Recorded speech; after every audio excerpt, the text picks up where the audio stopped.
All right.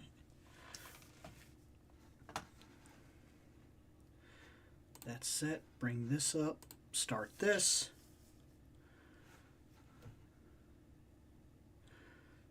And I think we are... I think we're go. Oh, I need to set this up so that I have my chat up and running. We got our stuff running already. I've set my list is up. Actually, now that I think about it, this and that actually needs to be marked off my to-do list. Okay. Well, what's up? How is everybody? I say everybody, we're going to have to give people some time to actually get in here and realize the stream has actually started. Yes, it is a little early. I would actually like to make it a regular thing to start these at 5, but especially right now, like my wife tends to work till about 5:30 or something like that when she's on overtime, and there's been a lot of overtime between me and her working weekends and things like that, so like it's not as common as I would like, so these often end up starting at 6, but really I'd like to get in here earlier so that I have more time at night to actually do the pictures or whatever I need to do and do setup and stuff like that. As for a minor channel update, you'll notice that we're back to posting on our schedule and everything. I'm finally starting to get some of this stuff done. There's a video going up tomorrow, which will be covering that, because that is so cool over there. I can't believe that. I can't believe I got that back in my collection. That's so cool. And then we might talk about this. I don't know. Maybe we will not. Maybe we'll never talk about that.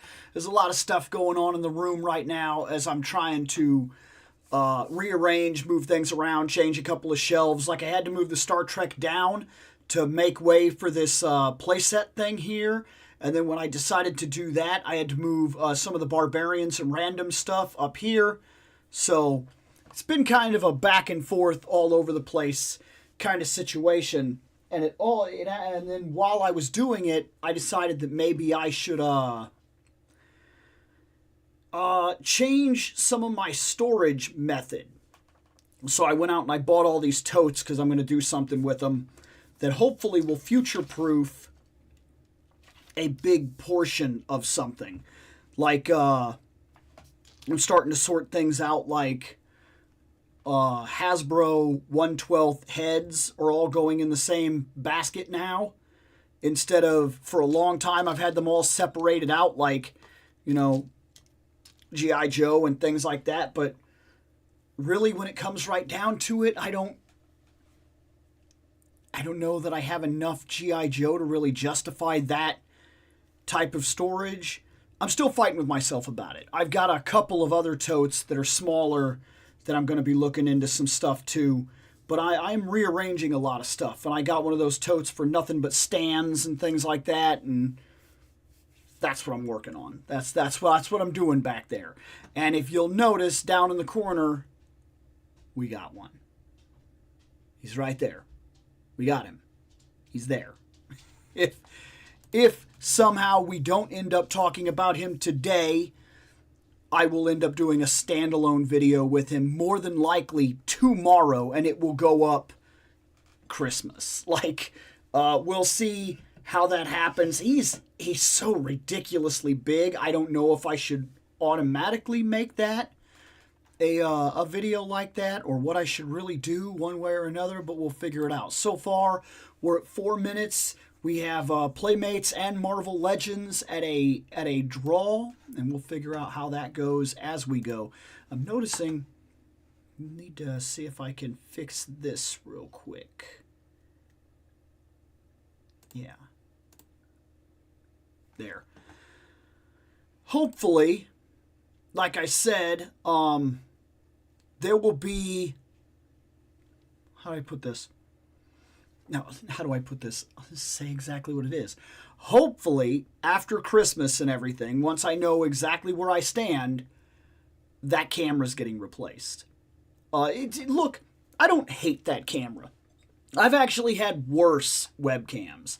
for a webcam, this does pretty much what it's supposed to do, but it sure has a lot of focus problems. And the thing is, at first I thought it was just a lighting thing, but it's not. Like, it's really bizarre what this chooses to focus on, because I have a stage light right there and right here. Like, I can reach out and touch both of them. Right now I'm touching that one. I'm touching both of them right now. So they're that close to me.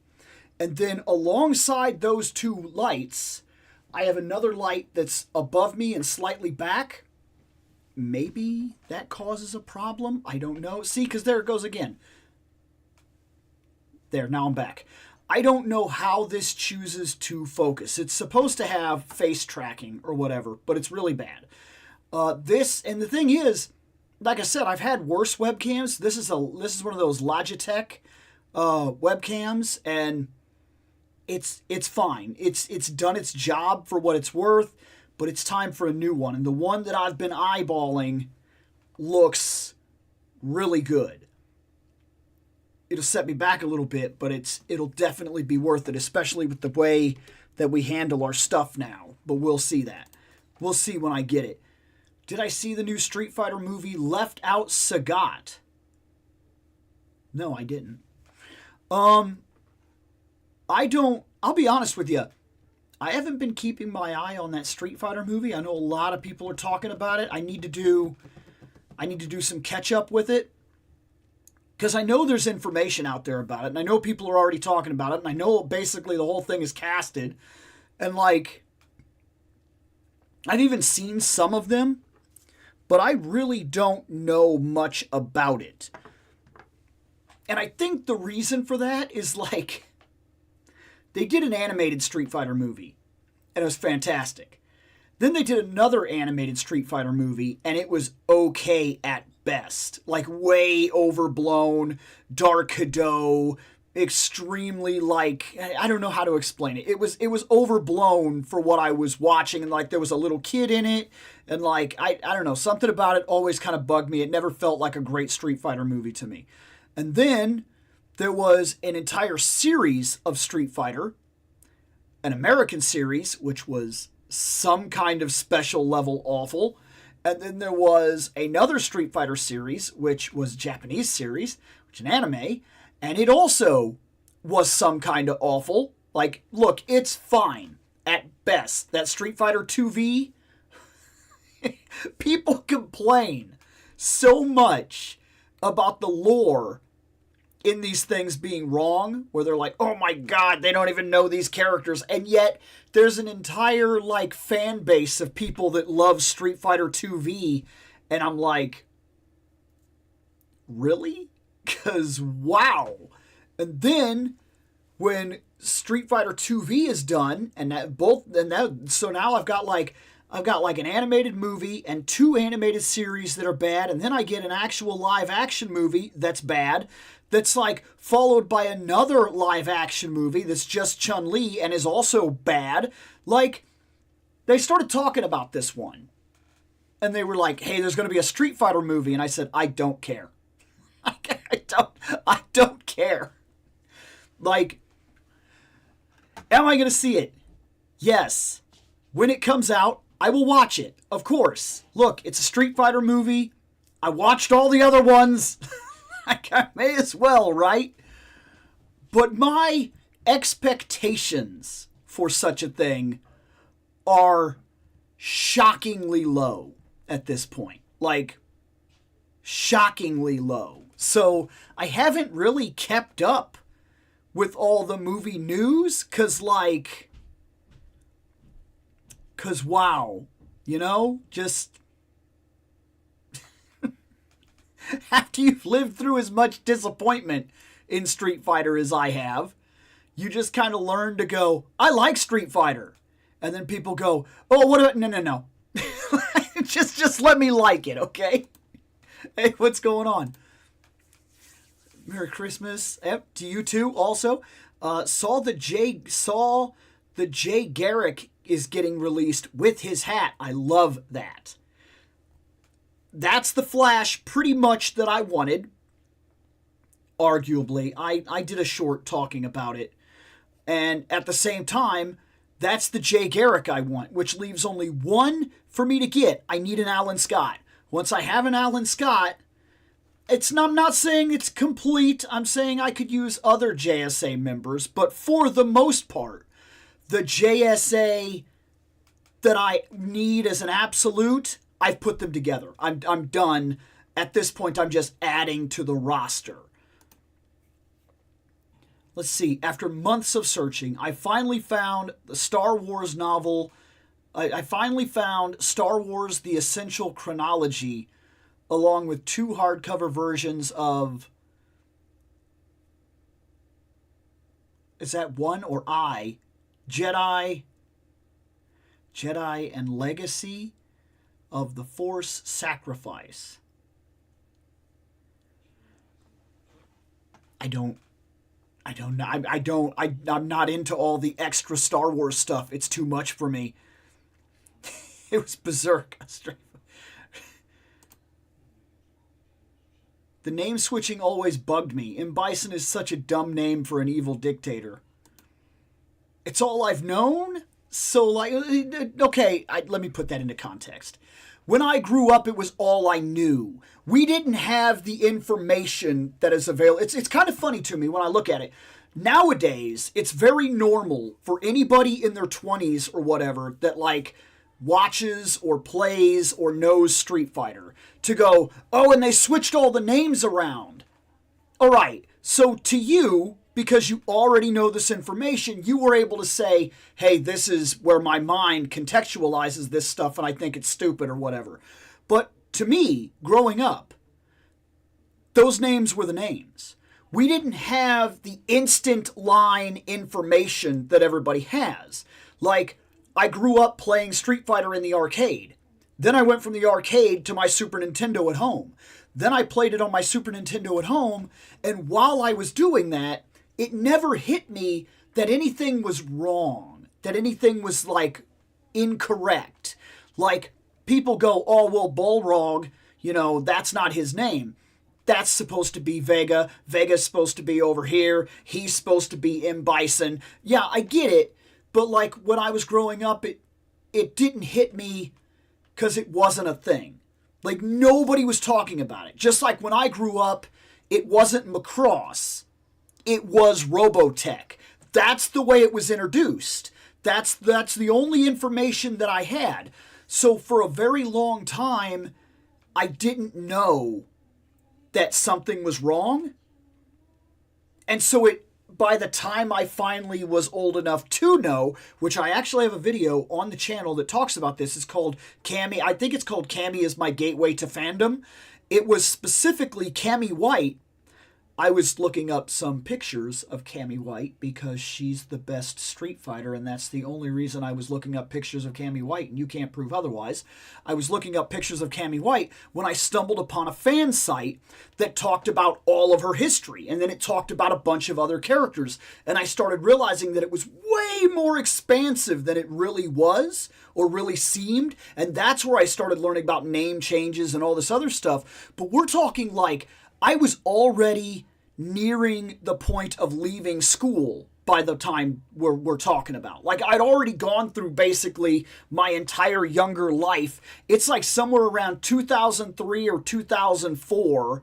Like, it's so, like, by then I'm on the internet and I'm checking things out and I'm doing, not that I didn't have the internet before that, but not in the way that we understand it today. So yeah, it was just kind of wild to me, but it never had that impact on me like it does. And that's the reason I'm bringing it up, though, is because it's kind of wild to me. And how do I put this? It's interesting to see how that changes. You know what I mean? Between, like, one demographic of people that got to grow up in a different time than me, and, like, they had the internet and they had the answers and whatnot. It's very interesting to me. It's actually one of the reasons that I like to watch reactors to movies. I like to see people that are, like, in their 20s watch movies that I grew up with, and then see how they react to it and like how it actually survives the test of time, and how they may laugh at parts that I found to be really serious or whatever, or things of that nature. That's one of the things that actually I love about that. So far, we're looking at Marvel Legends. That's fair. I read a couple of good Street Fighter comic books. I couldn't tell you what they are at this point. But I remember reading some that I actually really enjoyed. Star Wars: The New Essential Chronology is within my top 5 guides to get. If I need a... I'm sorry. I know you are a Star Wars fan. I get it. If you have to do homework to enjoy the movie you have watched, the movie doesn't stand on its own. I love Star Wars, but if I have to have a guidebook to be a part of it, it's not for me anymore. Hey Bill, just wondering what's your opinion on third party or bootleg, whatever you call them, companies like CT Toys, TK Customs, etc.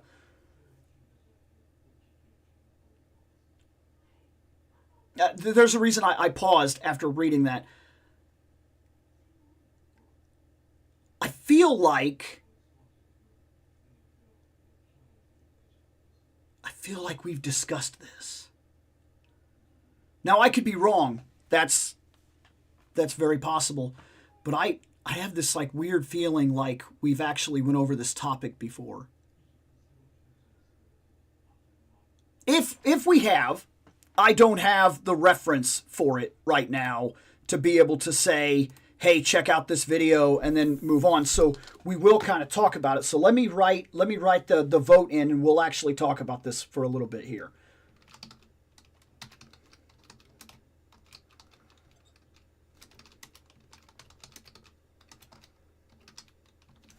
This is almost pointless, but we're going to do it.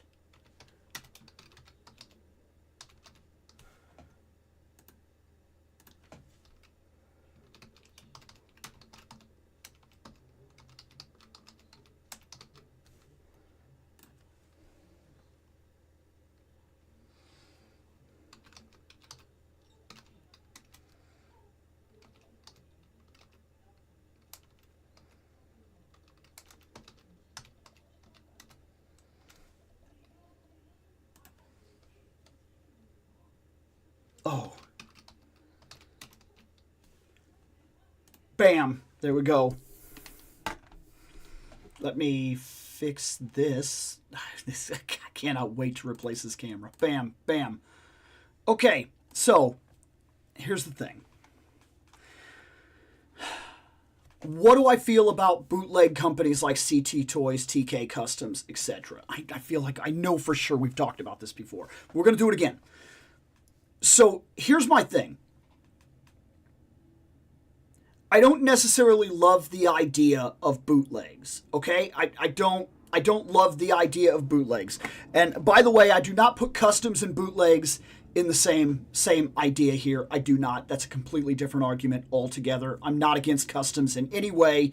If you have the skill set and you can do it, customize them. They're your toys. That's the end of the discussion. Done. Nothing left to say about it. It's fantastic. I love the fact that you can do that.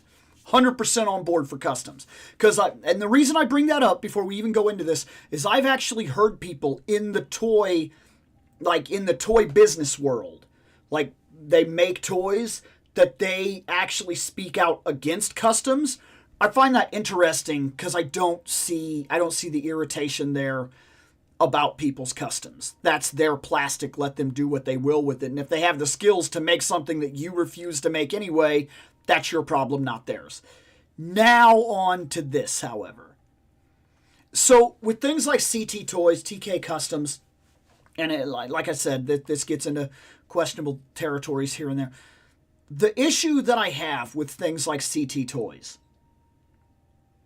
they don't have the license. So if they make a Wolverine or something of that nature, or a Ninja Turtle, and then in order to dodge the fact that they don't have the Ninja Turtle license or something, they call him summer, spring, winter, fall. You get my arguments here. Or they'll say, like, this is American Soldier Man, or some stupid thing like this. This is Arachnid Guy. Okay, we know what you're doing. My problem really does come down to understanding business. Now, this is our hobby, but we have to be honest about something. It's their business. And business exists on the property of making money, build profit, make more product. Without that, business goes away, period. The game doesn't make money, you're not seeing another one. The movie gets pirated too much, you're not seeing another one. In fact, you can look up, at the time it was the most pirated movie in history, if I'm not mistaken, but Kick-Ass 2, the reason we did not get a 3 is actually because it was such a pirated movie that they shelved the third one and we never seen one. But it was evidently in action to be filmed. It was already a planned thing. From what I've heard some of the actors say, that they were on board and that it was a go project until all the money that was lost during all the pirating. Well, so I buy a Wolverine, okay? A blue Wolverine up here, right? That puts money into Hasbro, and then Hasbro pays a licensing fee because they gave me that, because they made that Wolverine, and then that goes back into Marvel, and then of course, you know, Disney has its money, Hasbro has its money, we have no money, and then they go off, so if we stop, if we get like, oh well, I want the cheaper deal, I don't blame you. See, this is where things are going to get complicated. I can understand they will not make the figure that you want. For the longest time, this is the Emma I wanted, and they wouldn't make her. Man, look at that bright white, but now they finally have. However, before that, you did have to buy knockoffs, or you had to pay people to do customs, or you had to buy another figure and alter it so that it kind of worked. Like I saw a lot of people buying that Loose Collector. There's a toy from Loose Collector that people would buy and reshape into their Emma, and it worked very well. I was very impressed by it. But when you buy something from CT, and they're like, here's a really good Wolverine, and it's like $40 or whatever, and you buy that, that does not kick back to Disney. There's no licensing or anything there. And then Disney makes no money, and then Hasbro makes no money, and then let's say, for an argument, that all of this runs the course too deep, and they shut down the Marvel license and decide we're not making toys for it. Now that sounds ridiculous because it's been so long with so much Marvel stuff, and so long with so much DC stuff. But let us go back for a minute and remember a time when it was almost impossible to get some Ninja Turtle toys. Let us remember for how long it was that there was no Star Trek toys, really, affordable anything on the market. It was not a thing.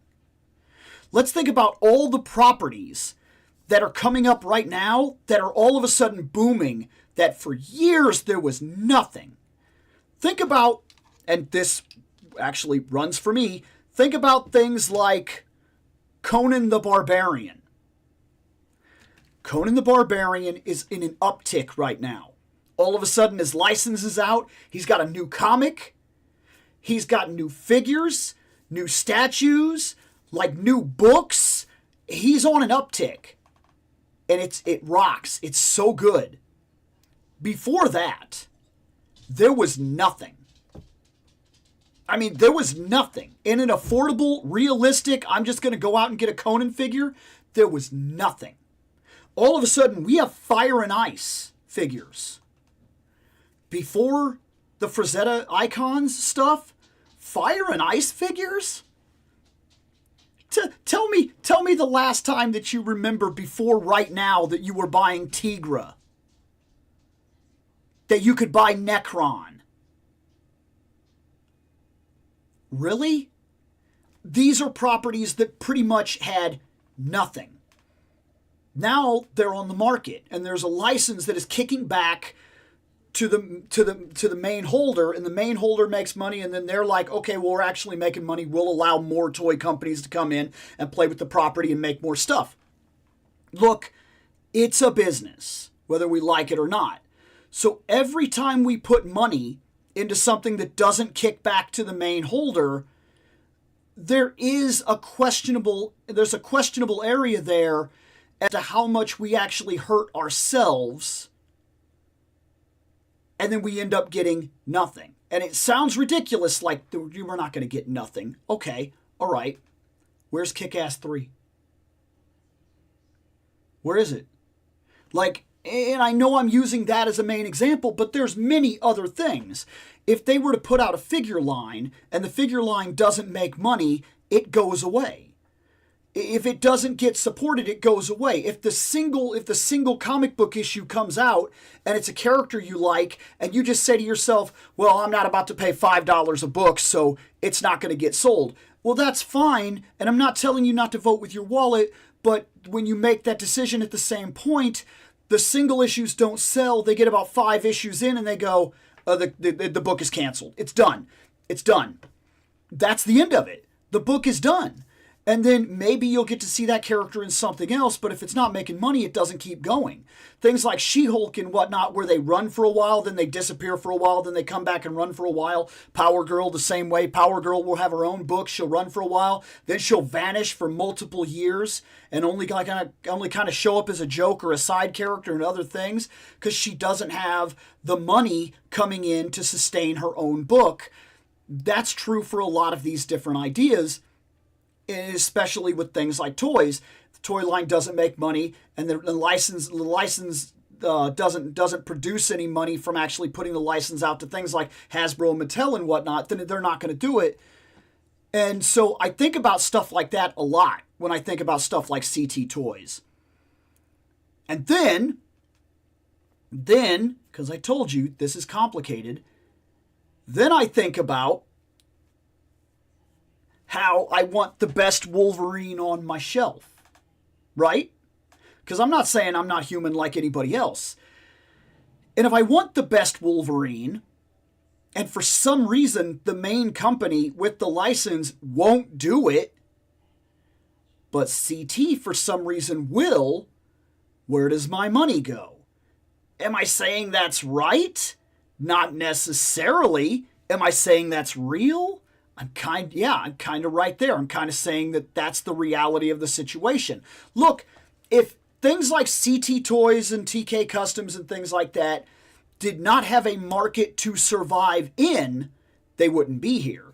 But they do have a market to survive in because there is a hunger for affordable, high-scale action figures, and the main companies aren't necessarily fulfilling it all the time. And so then you've got to ask some real questions. And maybe in a way this puts pressure on those companies to take a look and go, what's that over there? How can they use our stuff? They can't use our stuff. That's illegal. But at the same time, they have trouble like getting in there and like stopping it because, another country, yada, yada. We're not going into all the politics of it. But what I'm saying is like, do they take notice at some point and go, well, then we have to make stuff that's at that level and sell it at that price, regardless of what it's going to take for us to be able to do that. Maybe it sends a message, and maybe it's good for us in the long run to have knockoff stuff like this because it makes them realize that if they're not going to produce it, we'll go somewhere else, even if it's to inappropriate channels to get what we want. I mean, you get what I'm saying? It is a complicated subject. I do believe that we hurt the industry when we buy from people like this. I really, truly do. Because you'd be surprised how fast a profit dip will shut an entire operation down, regardless of how big you think it is. Then at the exact same time, these couldn't survive. If these were like poor knockoffs, they couldn't survive. But they're high quality toys in some cases that it's not being fulfilled by this over here, and we want it, and we don't know where to get it, and now this over here goes, we've got it over here. Well, then guess where we're going? I think this is a complicated issue, but I think that's where my mind runs. You'll notice I haven't bought any of them. I haven't bought any knockoffs like this, except for by accident. I'll admit I bought some knockoff Play Arts Kai, but back when I was doing it, I bought like 4 of them, and I did not realize they were knockoff until they arrived. Then I started doing my research and realizing that what I was getting was not actually Play Arts Kai, and then I stopped. So yeah, I wouldn't call myself a shill, but I would say that I'm careful about buying from the actual industry that kicks back to the thing I want to see continue. So like my money going into a Wolverine from CT doesn't guarantee me Wolverines in the future. They're just going to go to the next thing that they can steal.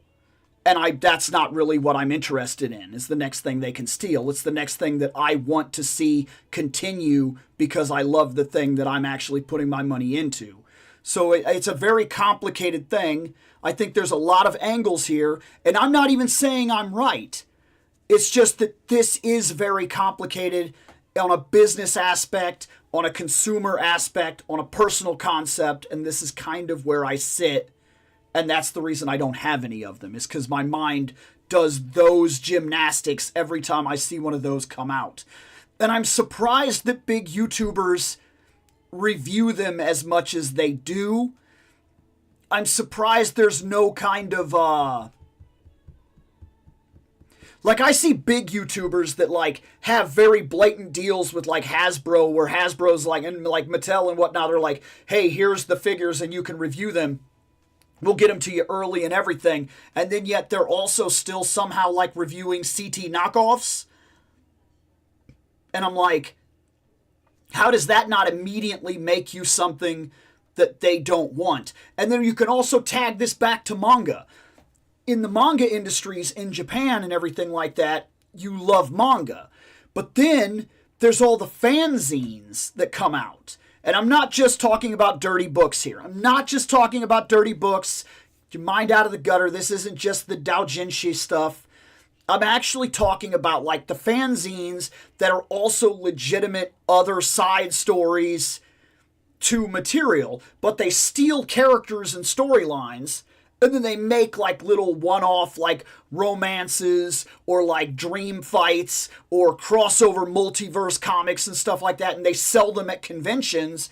And the manga industry, I have heard time and time again, they hate that, but they also realize that shutting it down isn't necessarily a good thing for them either, because it does kind of work as free promotion, so they kind of leave it alone.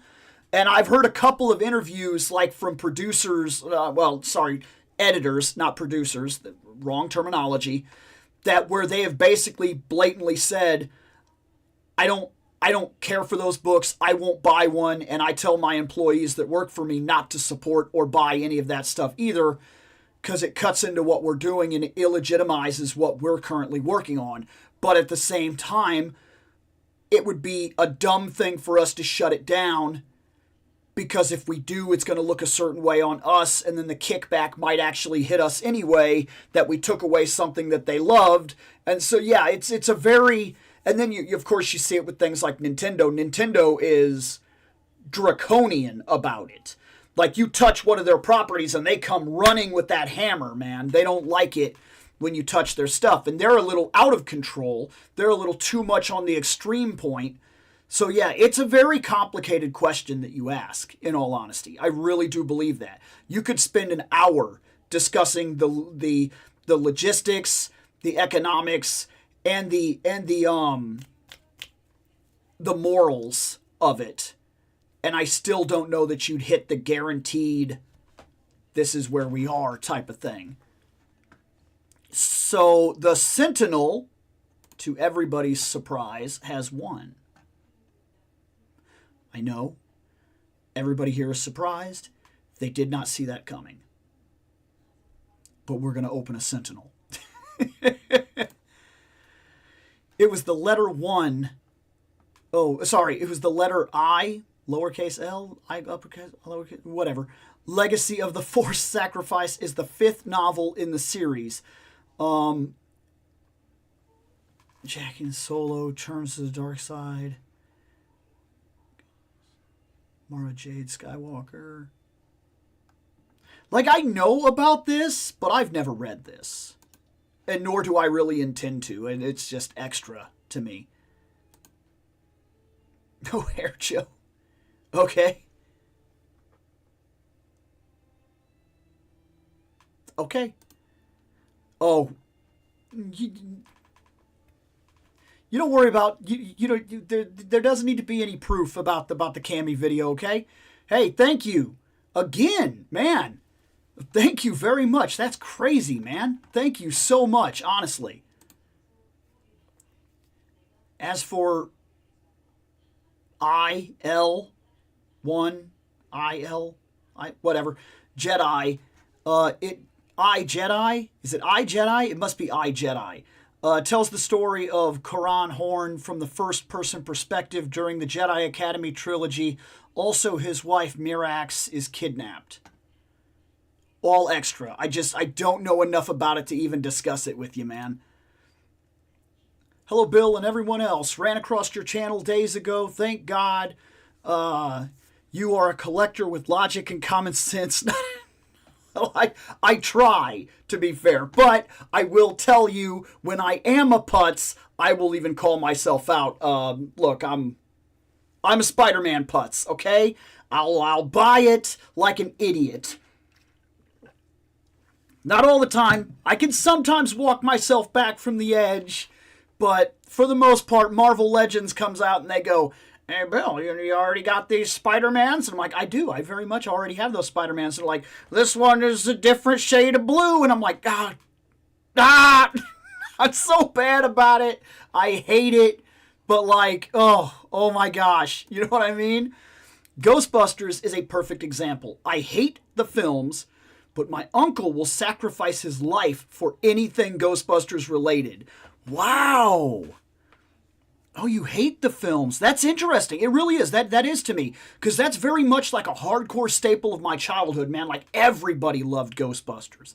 Everybody. And I'm probably right there alongside. I don't say that I would, like, freak out and, like, but like, I do have a very distinct love for the original 2 movies.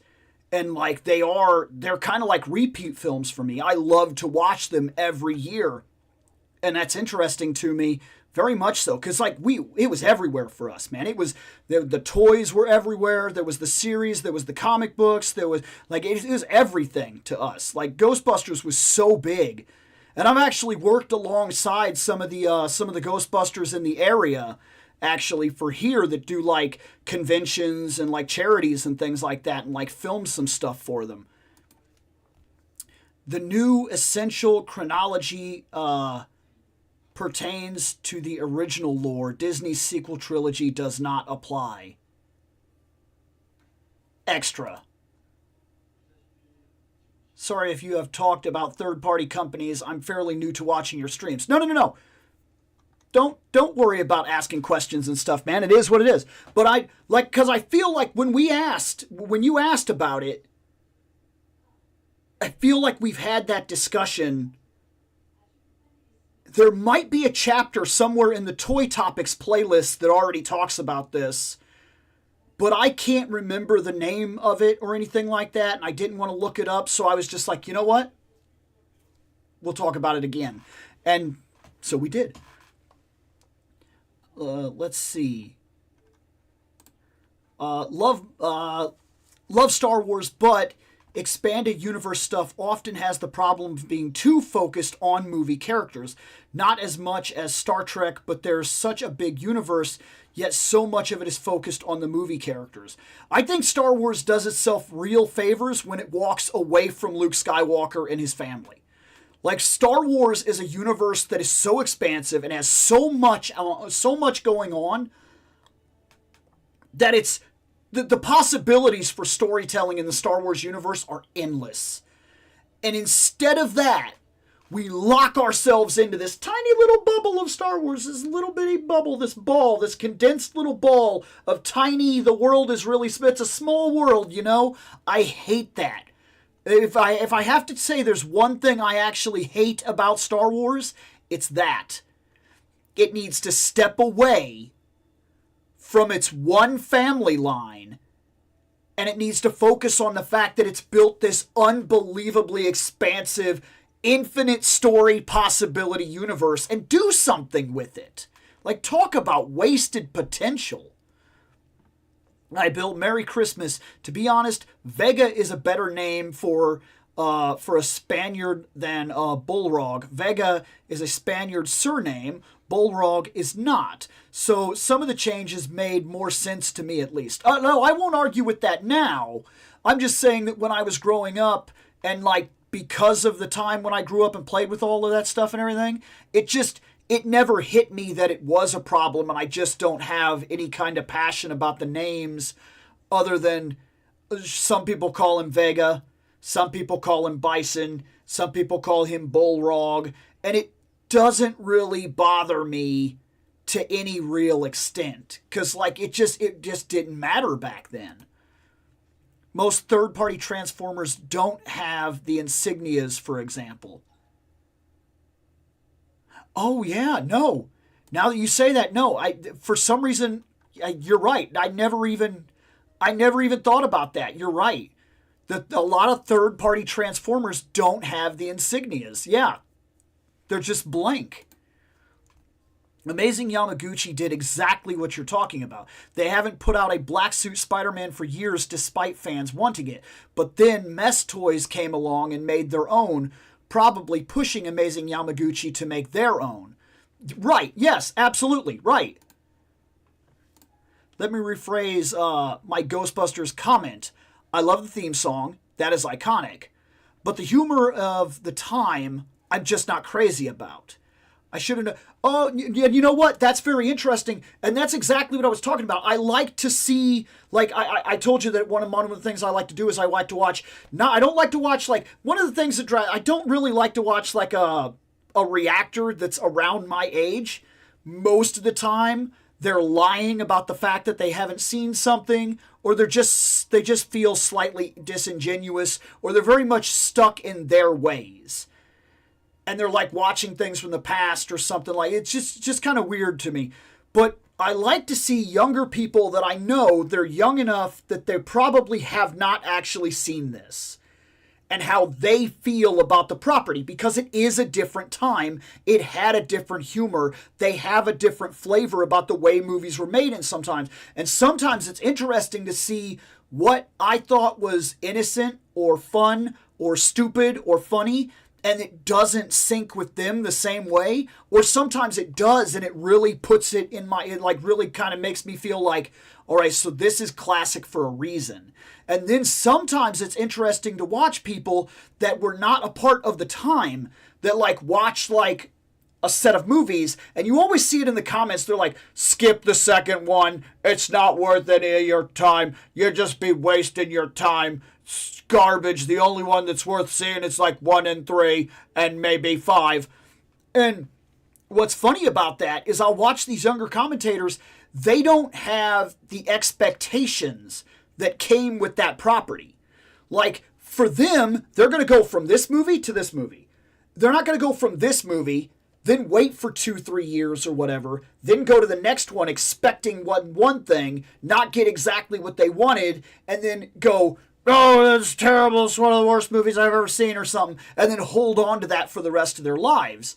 And so it's interesting to see where there are certain movies that like are almost universally like, don't watch the 5th Rocky movie, that kind of situation. And yet these commentators, they will watch all of them and they see no problem with the 5th movie, aside from the fact that the kid jumped 10 years and there's no explanation for how that happened.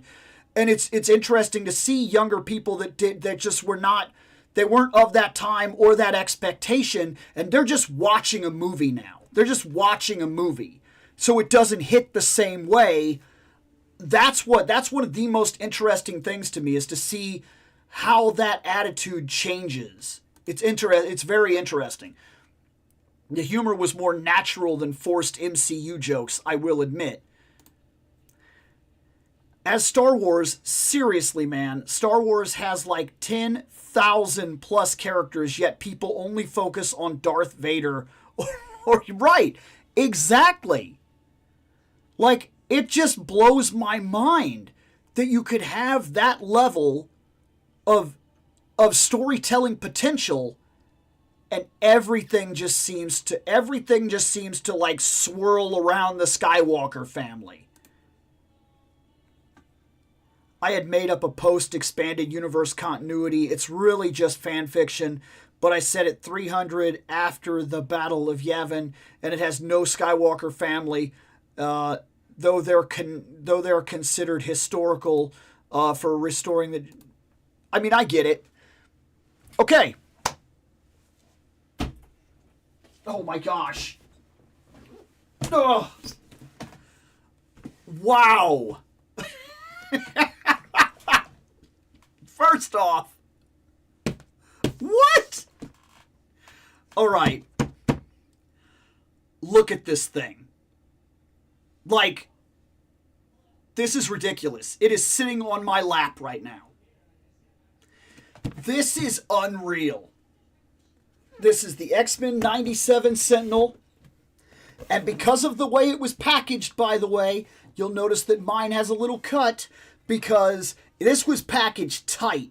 Like, they didn't give it any extra cushion or anything like that. It was a box inside of a box, and the second box was basically airtight around this thing. So when I cut the tape, I didn't even cut it very deep. I just cut just barely, and I skimmed the top of this box all the way down, so it's got a little cut. Luckily, I don't really care about the packaging, so like, whatever. This is just going to get thrown away, so it's really not that big of a deal. But if you are an inbox collector, and yes, some of these actually showed up, by the way, in terms of you could just buy them. Some of these actually showed up that you could just buy them. There was sales warnings and stuff like that started showing up that were like, hey, Sentinels are in stock.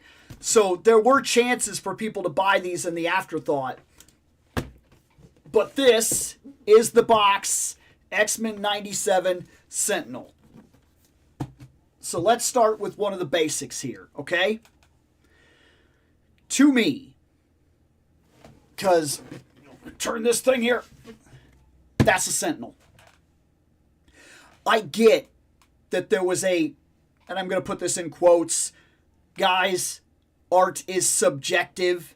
I'm never going to not say that. It is. That's the way that it is. Some things speak to you. Some things are nostalgia driven. Some things are dumb, even though when somebody else might very well think it's very cool. This is the way that it is. But when I think about a Sentinel, when I think about a Sentinel from the comic books, when I think about a Sentinel from the show, this is the idea that pops in my head. This, right here.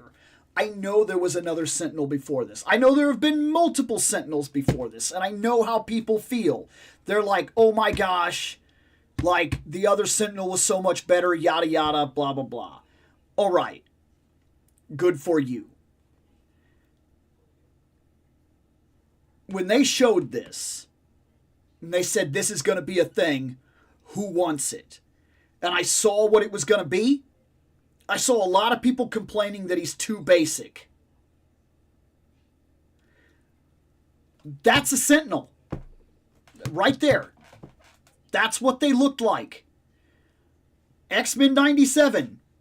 That's what they still look like. Even with all the new animation.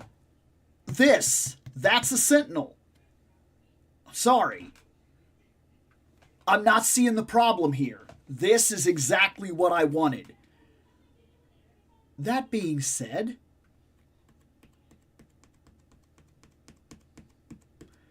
this thing is expensive. Maybe too expensive. And I am more than willing to admit that. Okay? I'm more than willing, this freaking thing, I'm more than willing to admit that this might be too expensive for a good portion of people. Okay? 100%. I won't even argue it against you. I could fully see why you would feel that way. Because this guy hit my bank account hard.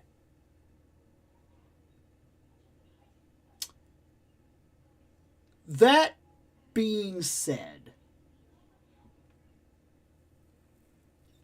sometimes, as stupid as it sounds,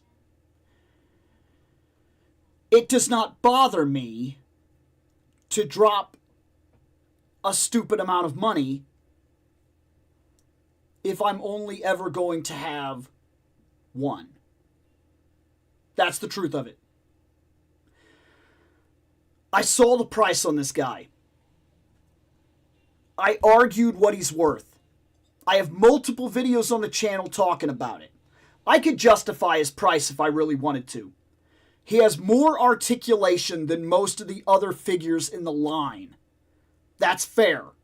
Okay? And on top of that, he comes with effects, and he's that big. And if he's a $40 figure, because that's what these things are costing now, and he's a $40 figure, $40 figure, $40 figure, $40 figure, are you seeing the size here?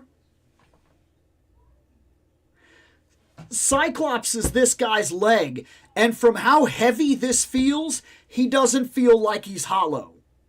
So if he's big honking plastic, I'm not saying this is 100%, but I'm saying that if you want to justify it, okay, a two-pack is 60 plus right now. And this guy's bigger than a 4-pack. I mean, this guy's pretty much an 8-pack of figures. I know that's not the same argument. But if I'm gonna justify it, which I'll put this out to you guys right now, the only person you have to justify your money spending to is you. That's the truth of it. If you had the money, you wanted this thing, and you could make it happen, good. Good. Just be honest with yourself about the situation. You don't have to convince anybody else that you wanted a cool plastic Sentinel. And I'm going to tell you something, too. When I bought this guy, I showed it to my wife, and I showed her the price tag, and she was like, that's a lot. And I said, no, hold on. It's a lot next year. And she was like, so you have like a year to pay for it? Yes. Yes, I do. And I realized they didn't take my money until then, but basically what I did was I took $20 and I put it back. And I took $20 and I put it back. And I took $20 and I put it back. And I did that until I could guarantee the price of this guy. And at any time, had I felt like I was falling short or that I wasn't going to hit his price, I would have pulled back. Because he's expensive. Okay? It's over $200. I understand that. But this is one Sentinel, one time ever. And my wife said, okay, so the price isn't really as big of a deal. I could see how you're gonna handle it and whatnot. But she says, where are you gonna put it? That's a fair question. Like, a very fair question. Because, I mean, I do have room for him, but he's big. And I told her, I said, listen, I said, he's a 2-foot tall Sentinel. He will sit in my chair when I'm not doing the show for all I care. I am not passing on a Sentinel. It's not happening. It's not going to happen. I don't care. He will sit on my lap if he has to. He's a 2-foot tall Sentinel. He's an absolute dream item. I'm not kidding. Guys, when we were kids, and I don't know how far back I'm going with some people, but for me, I am 41. So let me put this into context for you. When I grew up, I had the Power Rangers. And they had a Megazord. And the scale was not even close. Did I expect it to be close? Not necessarily, but I mean, it wasn't even close. And then, when I did get the Megazord, he was a little bit taller than the figures. But, like, the figures were basically still all the way up to his knee or whatever. And, like, he worked for the most part. Actually, I think they were bigger than that. I think they literally went up to, like, they were almost as big as, like, his full leg. And then I have this Megazord, and I run into multiple problems. One, the Megazord doesn't fight the Rangers, and he's supposed to fight giant monsters. So now I have a Megazord, and that's really cool. But what does he fight? What does he fight? And, like, even if I do a scene, like, where I got the Dragon Zord or whatever, and the Rangers are like, we got to deal with this Dragon Zord or whatever.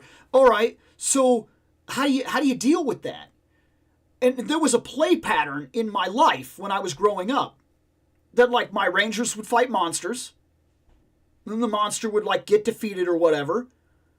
And then I would either just not play with the Megazord at all because, like, what could I do? Or I had to get a stand-in. And I specifically remember this. In fact, he's somewhere. I still have him. I'll have to dig him out and we'll have to talk about him at some point. I had a Venom. A giant Venom. And I remember I had to start coming up with this thing where, like, in my imagination, every time Rita or Zed or whatever was like, okay, this monster grows, I would have to, like, take that Venom and be like, that's what he becomes when he becomes a big monster. And every time me and my friends played, it was the Megazord versus a giant Venom because we didn't have anything else. And when we did get things like Sentinels for the X-Men, we were playing with X-Men figures, they weren't very impressive. It was like, here's an X-Men figure. And then the Sentinel was like that big. Like, that's it. Like, it's slightly taller. Slightly taller. Ooh. Like, so you got like this 1/12 figure or whatever, or a 5.5 inch figure, or maybe even a 6 inch figure at the time. And then you got the Sentinel, which he's like 10 something inches, maybe a foot, and that's probably pushing it. And that was your Sentinel.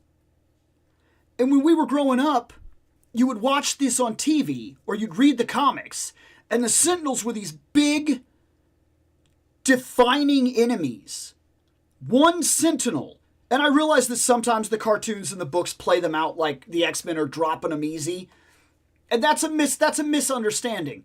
Because Sentinels would not be dangerous enough to basically take over the world if one mutant could take out 5 or 6 of them alone. They're not good enough. The truth of the matter was that when we see Sentinels depicted accurately, instead of the way power scaling and things like that often happens in comics and shows and whatnot. In fact, the X-Men original series was pretty good about this. One Sentinel could literally fight the entire X-Men team, unless you were Cyclops. Like, I'm sorry. Years ago, we did a whole thing talking about this, where we talked about, like, the ones that actually did get Sentinel kills and the ones that did not. And Sentinels were dangerous. Like, it wasn't like one mutant went in and, like, took on 5 or 6 of them or something like that, unless there was a special circumstance as to why. Or you got the drop on them, or they were, like, mass-produced at that moment, and they weren't, like, there was something kind of, like, faulty about them. Sentinels were these dangerous things. So then you get a Sentinel, and you want, like, your 5 or 6 X-Men to fight it, but then he's only, like, you know, maybe a foot taller. I'm talking about to scale. He'd only be like a foot taller than everybody else. So, like, he's kind of the size that Colossus should have been.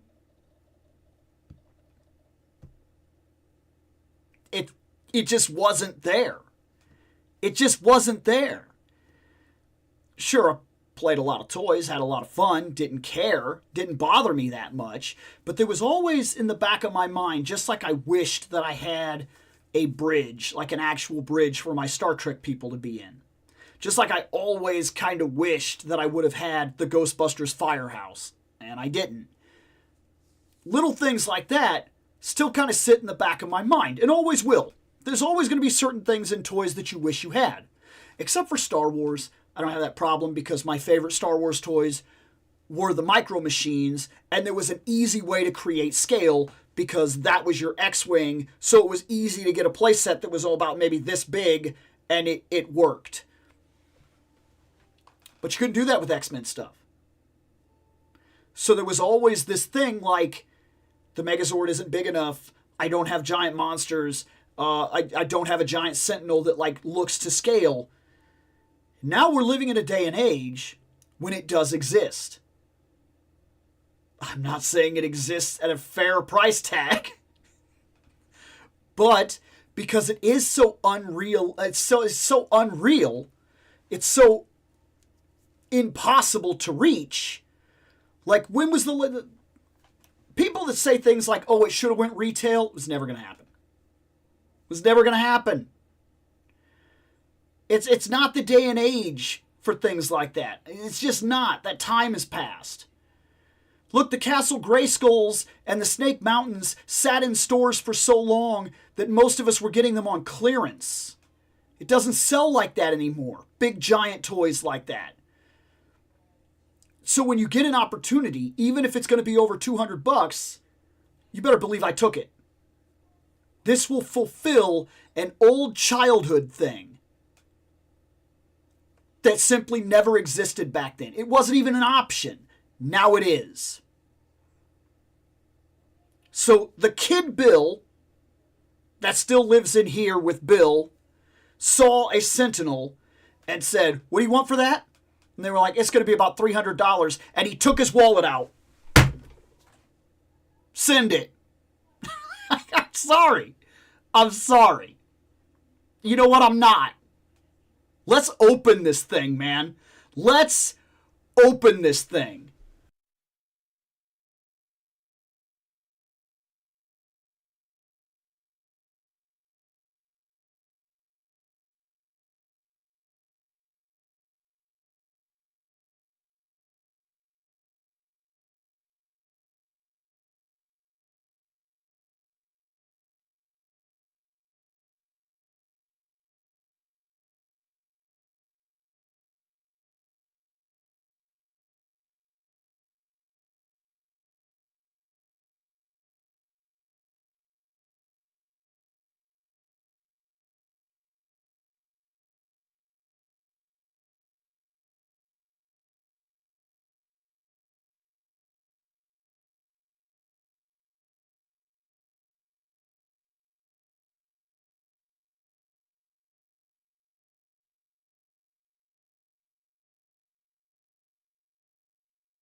So to answer the first question, will it stand?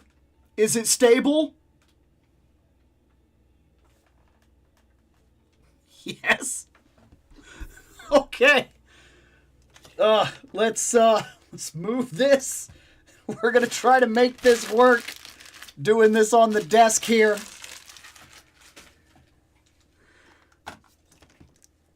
Oh my gosh.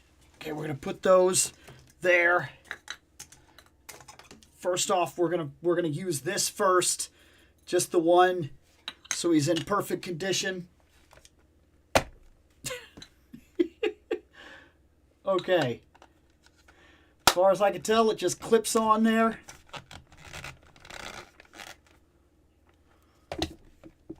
Look at this. Oh, keep your hat on, man.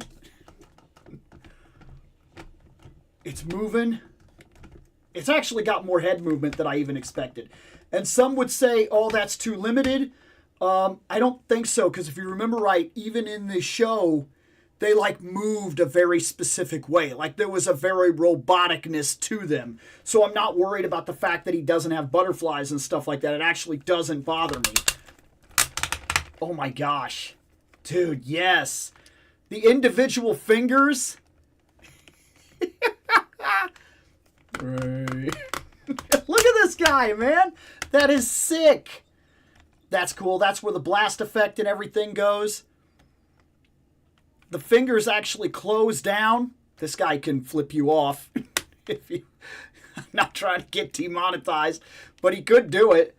He could straight up punch you. Like, look at this.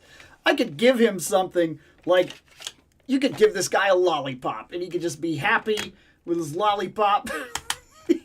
Look at this guy. They're only seeing, this guy looks like the scene in Captain America and the Avengers, that video game where the Sentinel comes out at the side of the screen and you're over here and you're shooting lasers at him and going up and down. That is how crazy this guy is right now.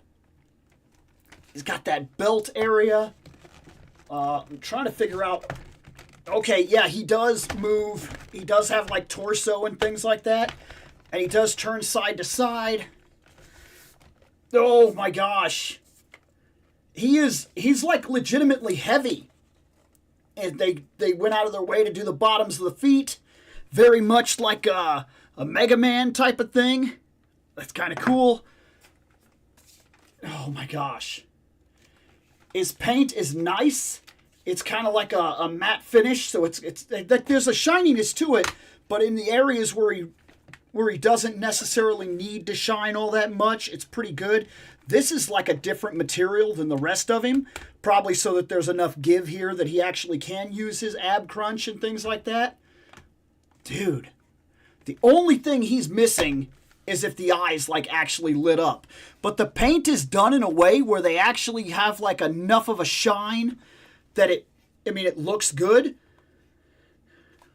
He doesn't have too much in terms of like his articulation. I see that there's pins right here. Oh, his feet even. Didn't expect that. Am I mad about pins on this big giant guy?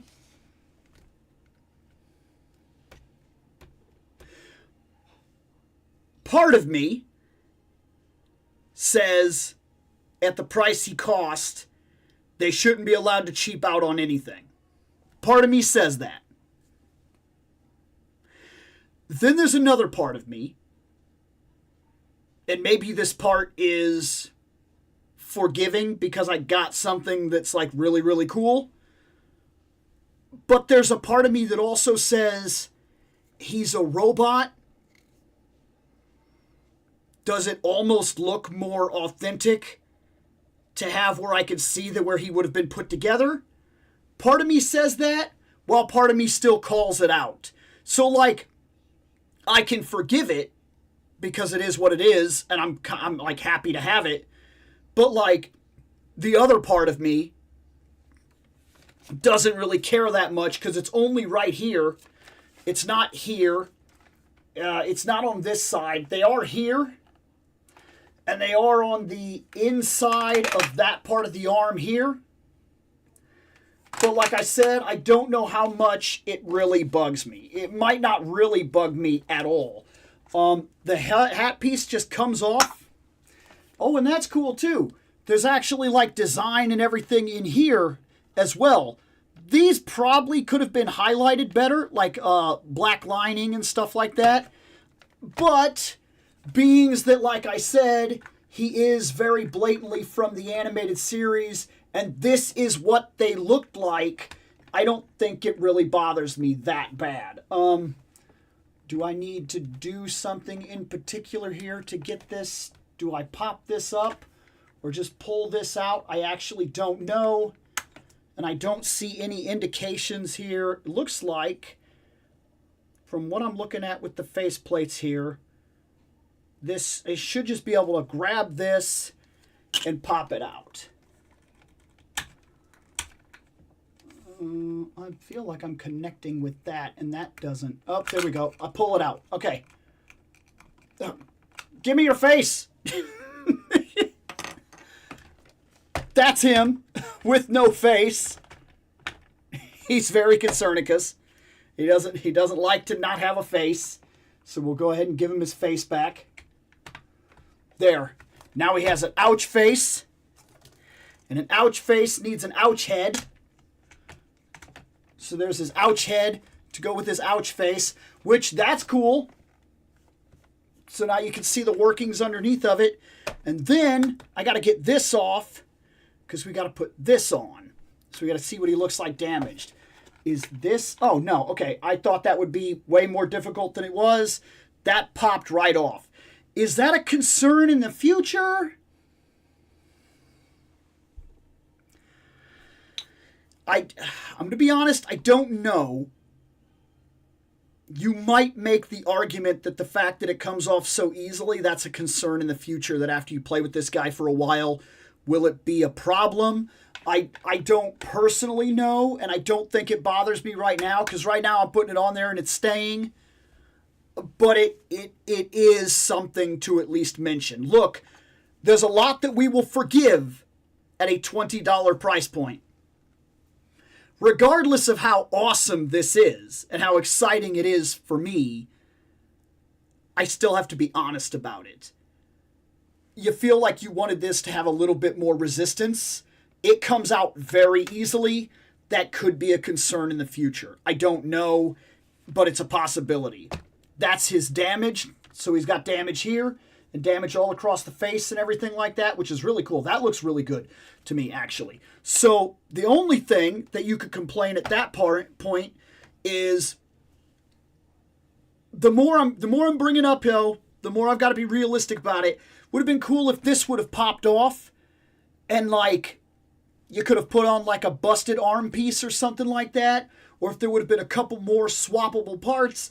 But the more you ask for, the more you pay, and one could already say, hey, we're already paying, we should have got that to begin with. Okay, maybe that's fair, but like, I don't know. I don't think it's hitting me like that. I think I'm happy with him, so I'm not going to be the one complaining about it, to be fair.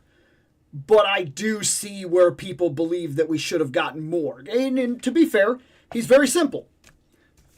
This is very simple. This is as basic as they could have possibly gotten away with, right? They didn't have to go crazy about it. They didn't have to add a bunch of they didn't have to add a bunch of points to him and stuff like that and like work him up and make him look a certain way. He's very like, he's cartoon. He's a cartoon.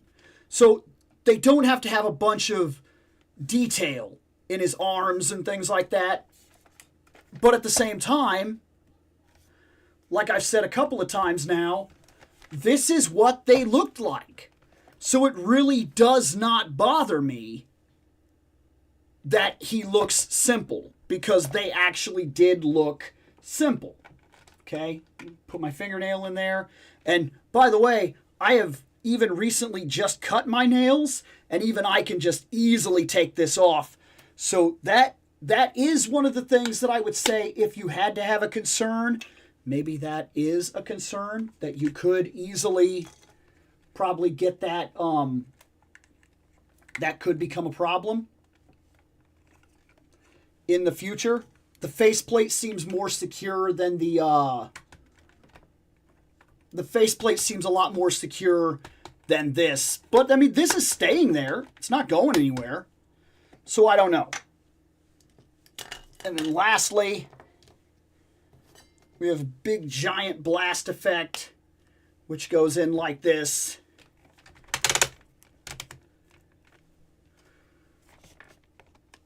Put your fingers up, sir. You don't do Vegeta blasts unless your fingers are up. Pew.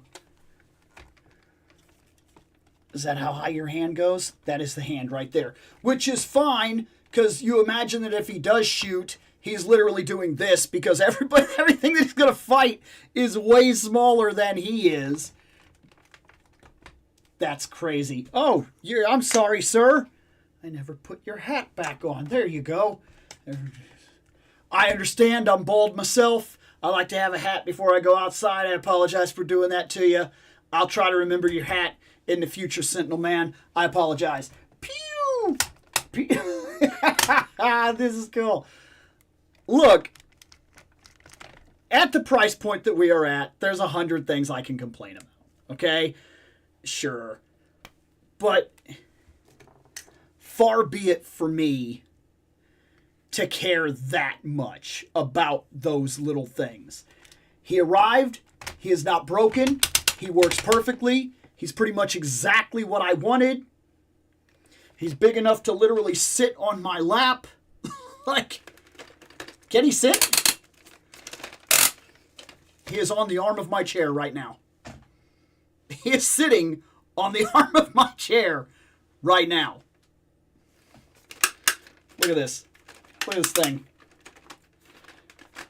This is like when I had my kid. This is ridiculous. This is ridiculous. Okay. Oh, all right, sir. Let's get you all squared away here. Oh, you are magnificent. But there are more things in the show than just you. We're probably going to have to talk about at least one or two other items today. So, congratulations. You stole the show. You're fantastic. I really do love you. But come here. Hey, go over here, buddy. Sit down there.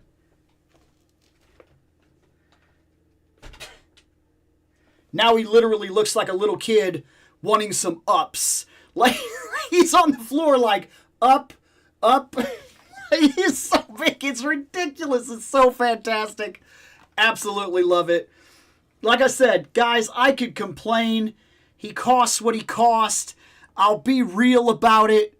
But, oh, man. That is cool. That is, like I said, man, that is something I never would have had in my childhood. It just didn't exist. That is so unbelievably cool. I'm happy to have had it. I'm not the YouTuber that you're going to come to see complain about it. I don't have it in me. It's really good. It's really cool. It was well worth the pennies. Let's set up the next so that I can run through and do the chat here.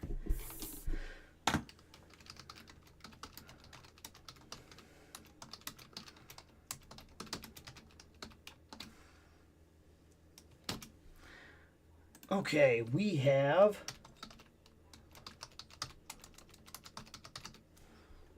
there's that, and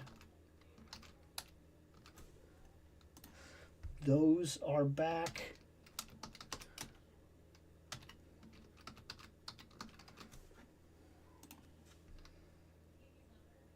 Really? Oh, I guess it is still. Okay, yeah.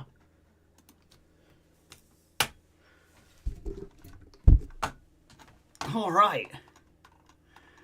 Oh, there's been some talking. All right. Warhammer 40K really knows how to explore its setting. Okay.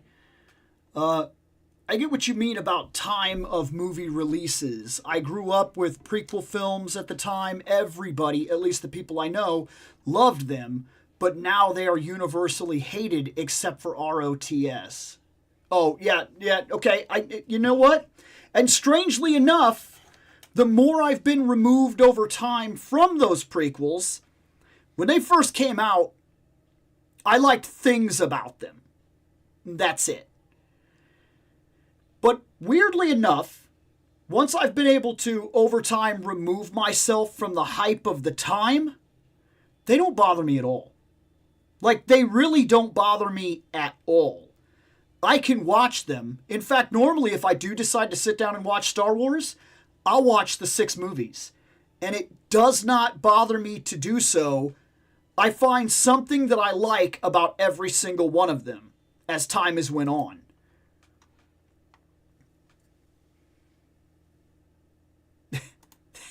That would be a different kind of collector right there. Inbox collector. Just box, no figure. That would be very interesting kind of collector right there. Never had. I do, however, hate the sequels. I don't know how I feel about sequels. I don't know. I'm being serious about that. I don't know. I don't have an answer. I like the prequels. They're fine. I love the original trilogy. I really love those movies. I really like the side movie, the Rogue One. I actually like that for what it's worth. I really enjoyed that.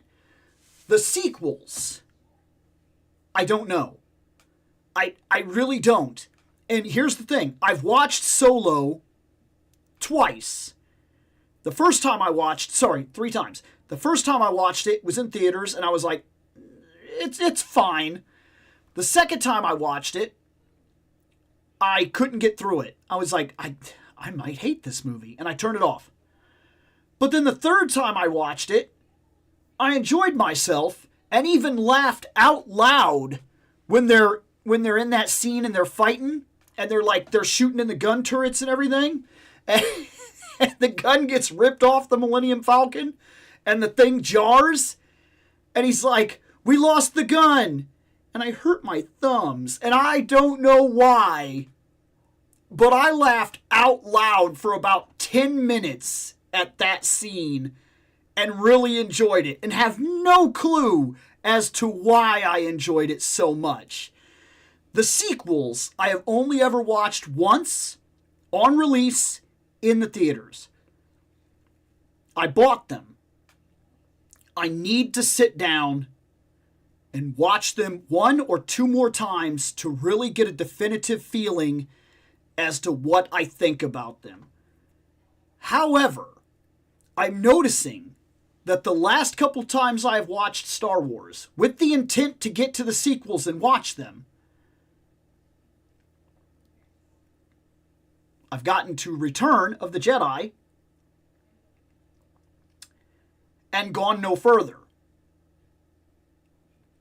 And I can't help but wonder if that says something. I don't even want to see them again. Like I do, but something in me goes, do you really need to watch those right now? And then I find a reason not to, and that might be saying a lot. So I don't know how I feel about those movies, but I have a feeling that somewhere inside, I might really dislike them. I agree, the sequels are bad, definitely. Oh, that's interesting. Right now, everything is tied. Not a fan of Disney Star Wars at all. Rogue One was okay, but that's about it in my opinion. I won't argue with you, to be fair, I really won't. Better to pay $200 plus for a Sentinel now than pay $600 plus years from now. And you probably would. That's probably right. Yeah, I don't think you're wrong about that. Let's see. I'll cherry pick characters from Disney Star Wars and put them in my fan fiction. Hey, what's going on, man? Welcome. Looks like your big boy got here too. Yes, yes, absolutely. Where are you going to put it is the story of my life. You're right, exactly. You only have so much space. Oh, I already knew where mine was going. He went atop my X-Men stand like the star of a Christmas tree. I have no idea where this guy's gonna go. I know he's got to stay in this room though. He has to stay undisturbed in this room because I have 2 huskies, and there's no way he's going outside of this room. I'm still waiting on a unicorn that's in scale. Just kidding. He'd be the size of a Vegas dome.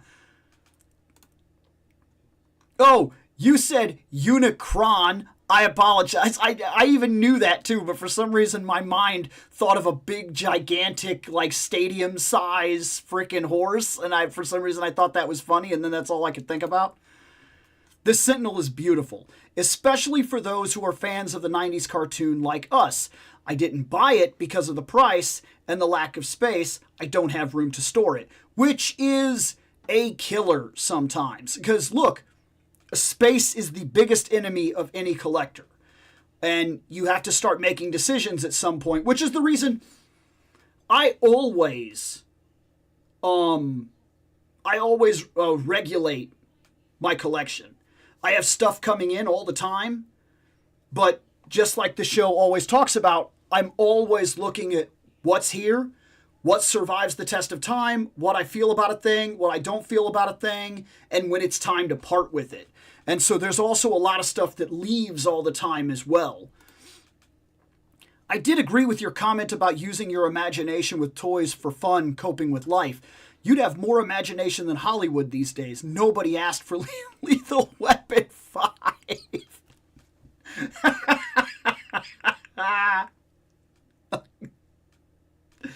Okay, nobody asked for Lethal Weapon 5.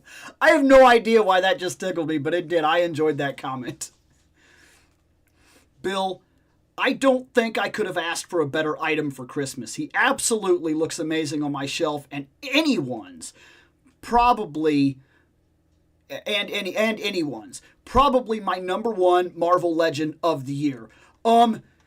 He adds a predicament for January, because the first one of these in January, we're going to have to talk about the top 10 of last year. And when we get there, like, you know what I mean? He's almost a guarantee, but there was so many good ones this year. I really wonder what that list is going to look like. Like the top 10, this may be the most difficult top 10 we have ever done in terms of this show in general. It doesn't bother me much. He's a giant robot, so I can overlook it. Though I better not see pins on that made-to-order Apocalypse next year. Now that is a different argument. That I agree with. He's a different argument altogether. Yes, pins on the Apocalypse is not the same as pins on the Sentinel. And I don't know if it's just like you said, he's a robot, so it doesn't bother me the same way. I don't know, but it really doesn't. But I think I would have something to say about Apocalypse having pins. We're past that now. I love battle damage parts. I had a battle damage Darth Vader as a kid. Unfortunately, I scraped his head against concrete and gave him some extra damage. Oh yes. Playing as kids, there's always those couple figures that you like damaged or lost or like destroyed in ways that you didn't really think about at the time, and then later like look back and go, oh man. Like I actually have a video on here that talks about my first like real a toy broke and it like really hurt me. It was a Superman, because Superman's supposed to fly, so I kept throwing him up as high as he would go. And then one time I threw him up and he came back down on the concrete and he hit and he just blew into like 5 different pieces. I was sad. I accidentally killed Superman. Yeah. I would have liked a battle damaged hand, but I'm super happy to have mine. I'm content with the Sentinel, and he's all I need. Right, I'm right there with you. Billy Corgan.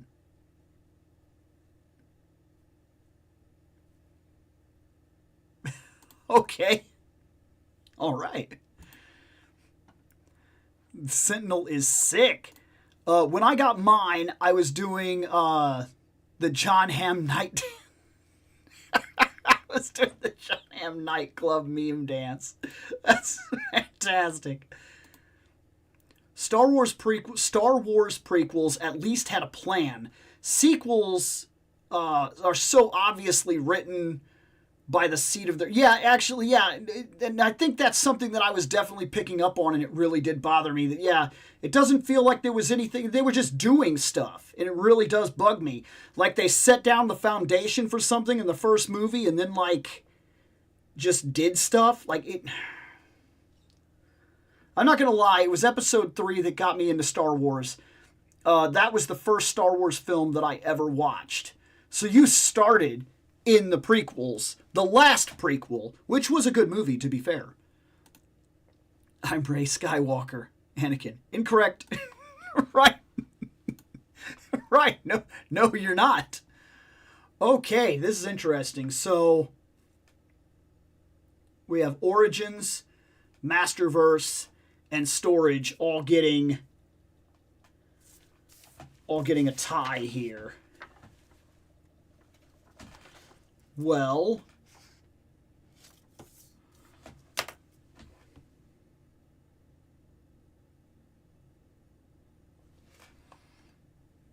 all right. So we will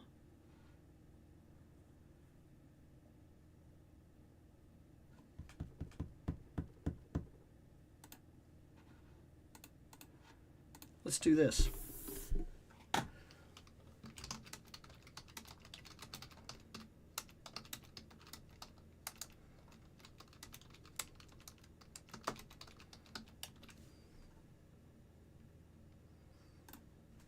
We will set this part up real quick.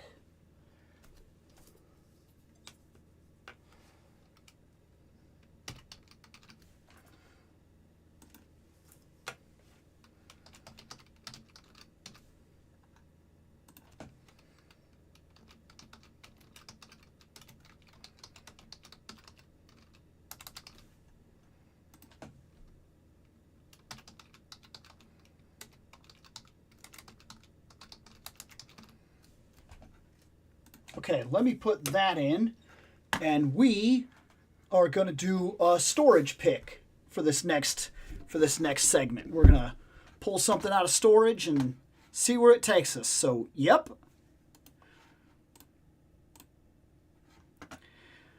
All right. As I've said before, I have about 3 different boxes up here that come from the time that I moved. Some of this stuff comes from when I moved out of my dad's. Not like back when I was in my teens. That's a whole different thing. I moved out of my house when I was in my teens. But I ended up going back to my dad's. There's a bunch of old videos and whatnot back when I was filming up in the attic. There was a situation happened with my stepmom when she passed. I went to live with my dad for a little while again. And now, when I left there, I packed up a bunch of stuff, and some of that stuff is still in boxes now. That's what some of this stuff is. Some of it's from the last move when I moved into this place here and things like that. And either I haven't unpacked them or I haven't seen a reason to. And when I was doing my big unpack back when I first started this channel and I was doing like setting up the shelves and everything, I never really unpacked certain boxes. That's what these are. I have no idea what's in these boxes. So I will reach in blindly, I will pick something out, and we'll see what kind of memory we end up with. So here I go. I got 3 boxes beside me. There's a bag on top of that box. I have something. Oh, my. Okay. All right. This is Tiny Juggernaut. These were not keeping. For a while, Oh my gosh. Come on, guy. This is the 3 3/4 scale collection that was out for a while. And I have a lot of these, actually. They used to be in this little, oh my gosh, he feels so weird. But he feels like strangely gummy and like weird. I don't know. He just feels weird. But this guy right here, he was from the 3 3/2 collection, 3 3/4 collection, whatever. And the reason I have so many of these, because we're going to come across a lot of these actually, is I used to have a game that I made, a tabletop game, that was like a card game, and also it had some dice rolling and it's some different things taken from HeroClix and different stuff like that, and it was a fighting game. And I used to keep a bunch of these around to play that game. That's the way that it worked. Everybody had a power scale that was literally taken from like either I would write the scale myself or I would go on that marvelwiki.com and I would see where they were writing their power scales, and I would take that power scale and then we use that in like a Dungeons and Dragons-esque setup situation for like mini battles. And it's been a very long time since we've ever played that game, but that's what these were all about. I do not collect at this scale, and the only reason I ever collected at this scale, the only reason I ever bought these in the first place, was specifically for that game we used to play. I'm not interested in collecting at this scale. Maybe one could argue that I could have a lot more if I did collect at this scale, because like there'd be a ridiculous amount of space back there. But like it just doesn't do it for me. Like he is really bothering me actually. I'm trying to get him to like his leg kind of goes up, but then it like falls back down. Wow. Ugh. Yeah, this guy is going in a bag. He's on the sale table. I don't know. I'll probably put him in the sales table. I'll probably take like $3 for him or something like that. Or if I see like a kid or something like that that's like at the thing with his parents or something, you know, like somebody wandering around or something, maybe I'll give it to somebody. Cause that's kind of what I have in mind. I'm gonna start doing. I'm gonna start doing. They're doing once a month. They're doing a thing here at our mall where they're doing like flea markets and stuff like that. It's not that expensive to get involved, and I already know 2 people that are involved in it anyway. So I might go set up a table and sell some of this stuff. And I think my 2 ideas are, one, to sell at very, very low prices, just to get them back out there into collector hands for people that actually care to have the stuff. And 2, I've had this stuff for so long that even if I took a loss on it, it wouldn't really be a loss. So if I'm sitting there selling my bigger items, that's what I'm looking to sell, and I happen to see that like there are some kids with parents or something like that, and they walk by the table or something like that, maybe I'll give some stuff away too, because there's nothing wrong with that. It'd probably be cool for like a kid to get a random Juggernaut or something. Like, hey man, you like X-Men? Here you go. And just let him go, you know, and then his day is all the better for it, and he has a story later on that he could tell where he's like, yeah, I got this figure because we were at a mall or whatever, and some guy just gave it to me. Who knows? Maybe that's a literal future story for that person. And that's really what this is. It doesn't serve a purpose for me anymore. And it almost never really did.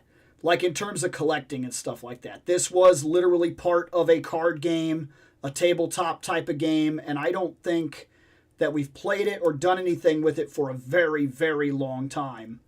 It's interesting, it's cool, like, but this is not a scale that I collect in, and I don't think it ever will be again, if I'm being perfectly honest. Not unless situations like determine that I have to do it for some reason. Yeah, I think that's him. I think he's... There we go. He's done.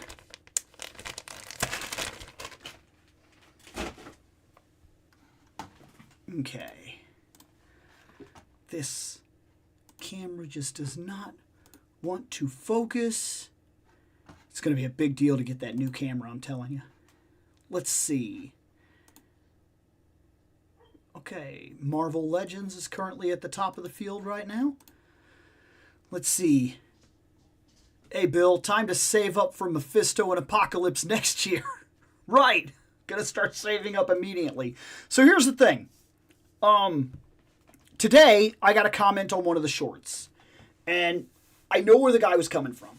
He was like, I wish I had money to collect literally anything. And so you could say, oh man, what a downer comment. Why even leave a comment like that? Yeah, I get it. You can't collect, but here's the thing. I told him, and he could take it however he wants, but I hope it gave him something. I really do. I said, so what you see is misleading. It looks like I've got something coming in every other day. And I've even had a couple of my friends be like, how can you possibly afford to keep buying figures? Here's how. I get relatively 2 to 3 a month. Relatively. That really is. It's just that when we come in, we do this show. I get 2 to 3 a month, and then at a convention, I might buy 3 or 4. I might take $200-$300 with me to a convention. That's my actual big spending. Everything else is planned. We got E Honda coming. I put him on pre-order. I now have till March to pay him off. And I realize they don't take the money until then. But that's not the way my mentality works. Every check, I take $5, $10, $20, and I put it back into an account. And it sits there. And it waits for these things to drop. That account can be up to $500 depending, and that's what's going on. That's how the stuff gets paid for. And if I buy something big like the Sentinel, it sets everything else back. Everything. Literally everything. To the point where, I buy the Sentinel, I paid for the Sentinel, now I gotta I had to step back and I had to say, and we'll use E Honda actually because this is real. When E Honda dropped recently, he's not coming out till March or whatever. I did not pre-order him. I'm taking my chance on that one. But because I have to guarantee everything else that I currently have, and because of the way that I work with it, I put the 10, I put the 20, I put the 5, I put the 10, and I keep putting back. Until I guarantee that I've recovered from the Sentinel, I have to really watch everything, and he was one of the guys that hit the chopping block. I said, okay, I got to take a chance here. Jade has been producing at a rate that where these figures come out, and I haven't had to worry. They come out, everybody gets their pre-order, and then all of a sudden they go up, and they're like, hey, the order is up on Big Bad or whatever, and I can just pick it up when I want. That's what I'm doing. And I hope that he took something from that and he said, because look, I think people can collect. I understand being back though, not having the money. I 100% understand. But I think that it's in the way that you manage and what you choose to do. I mean, let's be honest about it. If you smoke or drink, either of those two things, realistically, because they're pretty expensive hobbies. If you smoke or drink, if you didn't do that, you could easily do this. If you didn't do that, you could easily do comic books. These hobbies, as wild as it sounds, are cheaper than smoking or drinking. That right there, the Playmates Star Trek Bridge Crew box set, original series, 5 figures, and a playset, cardboard, but a playset, $35. $35. That is cheaper than a person that goes through even half a pack a day. That is, I'm serious about that. So it depends on what you do, how you live, and where you've put your money. we're all wasting it somehow. Like, we'll just be honest about it. We're all wasting it somehow. But if you choose to put back and put into one thing instead of doing another thing, and like video games is like, if you play video games and you buy even one new game a month, you're dropping anywhere from $70 to $100 a month, as ridiculous as that sounds. And people may be like, what? Impossible. But look, games are releasing at $70 with a season pack and a DLC or a definitive edition or whatever you want. And I'm seeing that Dragon Ball Z game that came out not way too long ago, they wanted like $115 if you actually wanted the whole game. Like, that's not a cheap game. That's the game right there. That costs real money. You could buy that. Or you could probably put 6 or 7 figures on your shelf, depending on how you chose to buy figures. Like, it is all in how you manage what you're doing. And I hope he took that from it. Because my response to him was not to be negative. It was to say, you can do this if you want, but you'll have to manage how you're going to do it. And it's not easy. We all have to give something up to get something out of it. It's very much the way that it is. We tried to play that game with Gunpla too, I believe. We did. The rules of it had to be rewritten a little bit to work with Gunpla, and the reason we only made it 2 game sessions is because Shane kept wanting to be the Zaku 2 Char custom, and he kept getting killed because Nick kept blowing his legs out. But that's the reason we didn't play it for very long. But yes, we did. We absolutely did. Gamer vs. Juggernaut. I shall call him Mini-Me. Let's see here. Absolutely, Marvel Legends has won the day. Literally won the day, by the way, which sometimes that happens. I'm not too mad about it, though. Marvel Legends has actually been piling up, if you want the truth about it, because that is currently the line that, like, I have not added to Motu Masterverse. I have not added to Origins in a very long time. Origins has 3 figures left, and it's done. And I don't know, aside from very, very standout, very specific figures, that line is going any further. Except for here and there, like I want to finish the Thundercats, like get the main Thundercats group, but that's a different conversation altogether. G.I. Joe is cherry-picked immensely. So it's got like 5, and I don't know if it's going any further than that anytime soon. I basically get my G.I. Joes from impulse buy and conventions. I go to the convention, I'm like, ooh, ooh, ooh. That's about it. And then Marvel Legends, though, has had a fantastic year.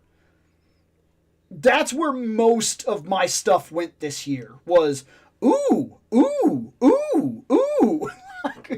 I probably shouldn't, but that's where it went this year, was to Marvel Legends.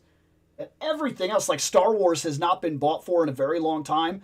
There are 2 figures left, and it's left the show, and I have no idea when the next time a Star Wars figure will make it into my collection. It's not a high purchase item for me. Playmates is on the ridiculous cheap scale, which I talk about in my video tomorrow. I talk about how cheap Playmates is and how easy of a line it really is to get into, and how you shouldn't worry about getting them and opening them if that's what you want to do with them. And also, so like I have a couple of those. I have about like 9 of those, but they were all bought in a single drop, and they weren't very expensive. And that video is actually up too. It's Toys Unlimited. So yeah.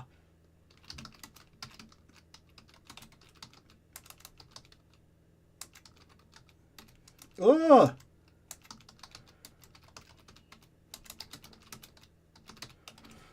There. Now, let's lay this out. So we have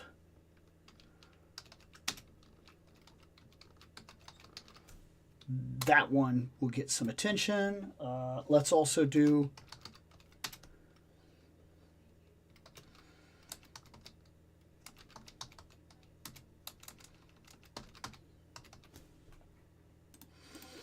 and then, oh yeah, And then finally, we're moving down the pile again. So,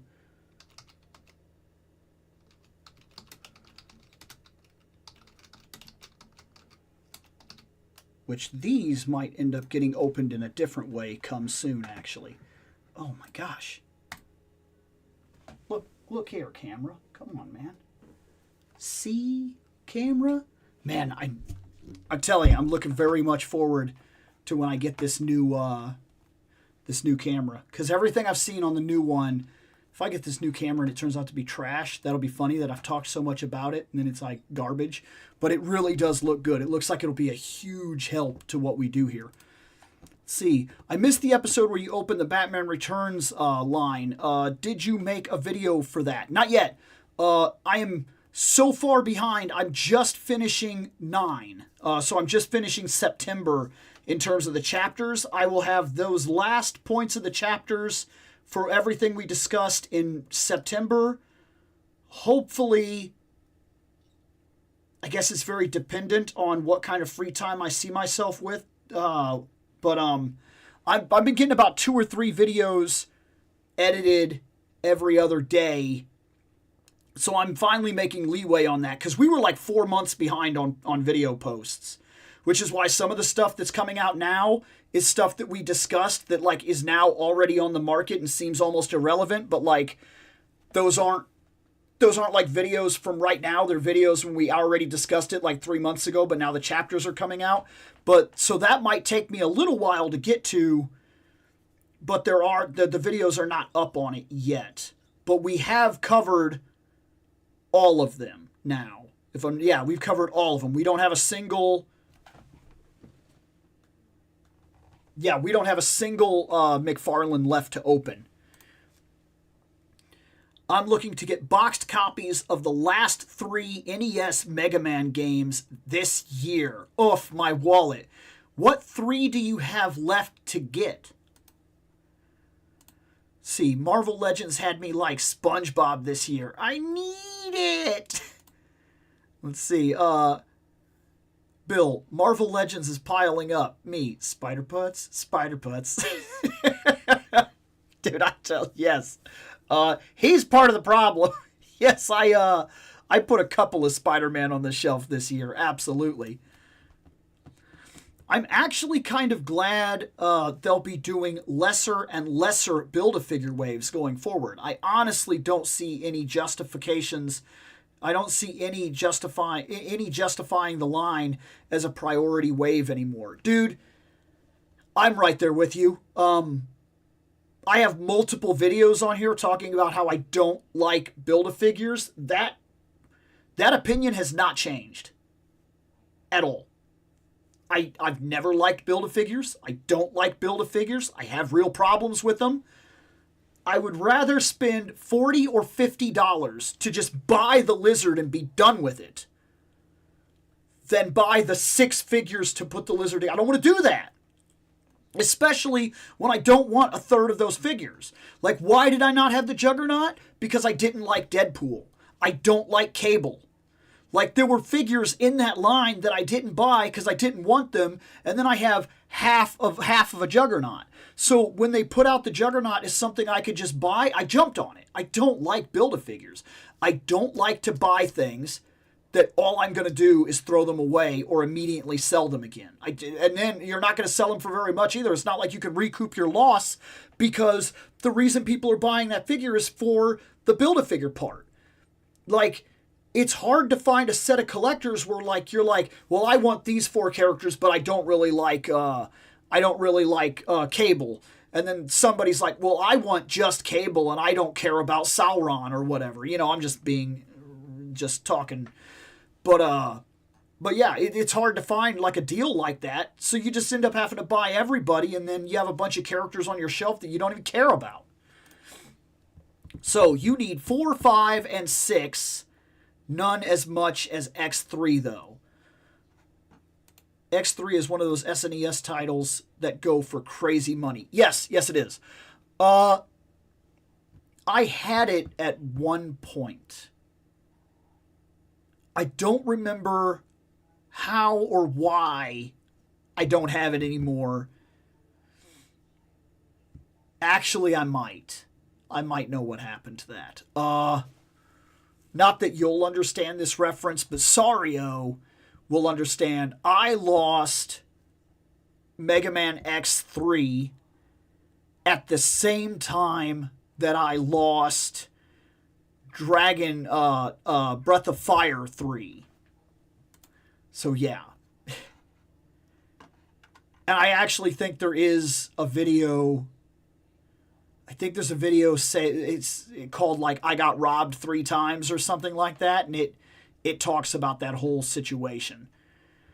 Okay, looks like World War II Wolverine is winning, and then he might have actually won because I think right now we're not. Yeah.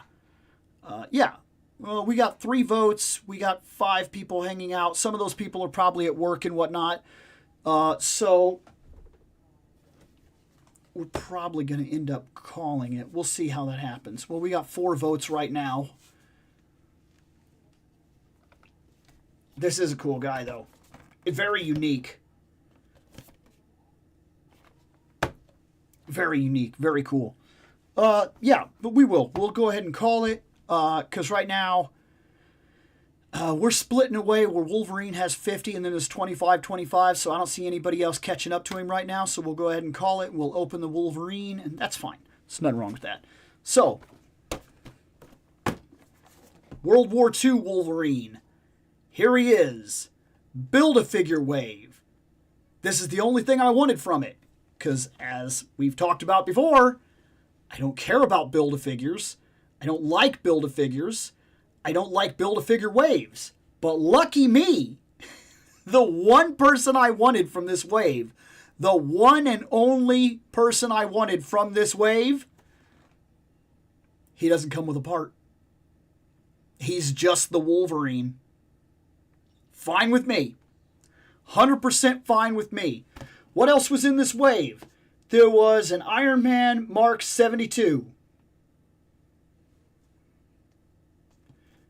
There's a Warbow. There's a Werewolf by Night. I'll admit that's pretty cool, but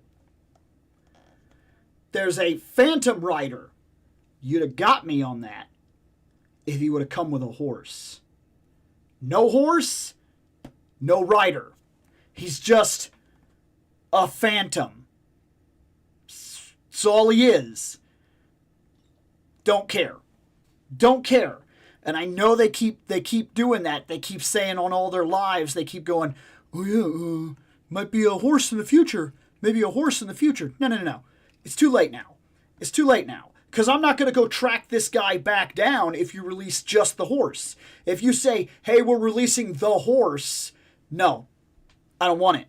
Because I'm not going to go back to try to find him and then end up with a part of a guy that I also don't even care about. So, like, I'm not going to get the Executioner, okay? I'm not going to get the Executioner's leg because you release a horse. It's not happening. It's too late now. That's why I passed on him. I don't need a Phantom Rider that is just a Phantom because he ain't riding nothing. Last 2 on here. Dark Avengers Spider-Man. Now, I know that normally I will buy Spider-Mans. But hold on. That is not Spider-Man. Okay? That's why. He's not. Dark Avengers Spider-Man, he's not Spider-Man. He's a type of Spider-Man-esque character, but I don't care. It did not... I don't care. I was not collecting the Dark Avengers. I don't need the Dark Avengers. They're a cool concept, but I don't have a single one of them. Not even Wolverine's son. So, like, I'm not about to start buying them now. So, yeah. The next thing I passed on, Enchantress. That was the closest to getting me a buy. And the only reason I didn't buy her, one reason I didn't buy her, I even seen her at the store and almost considered it again. I don't have a Thor. It seems weird for me to buy Enchantress in anticipation of getting a Thor.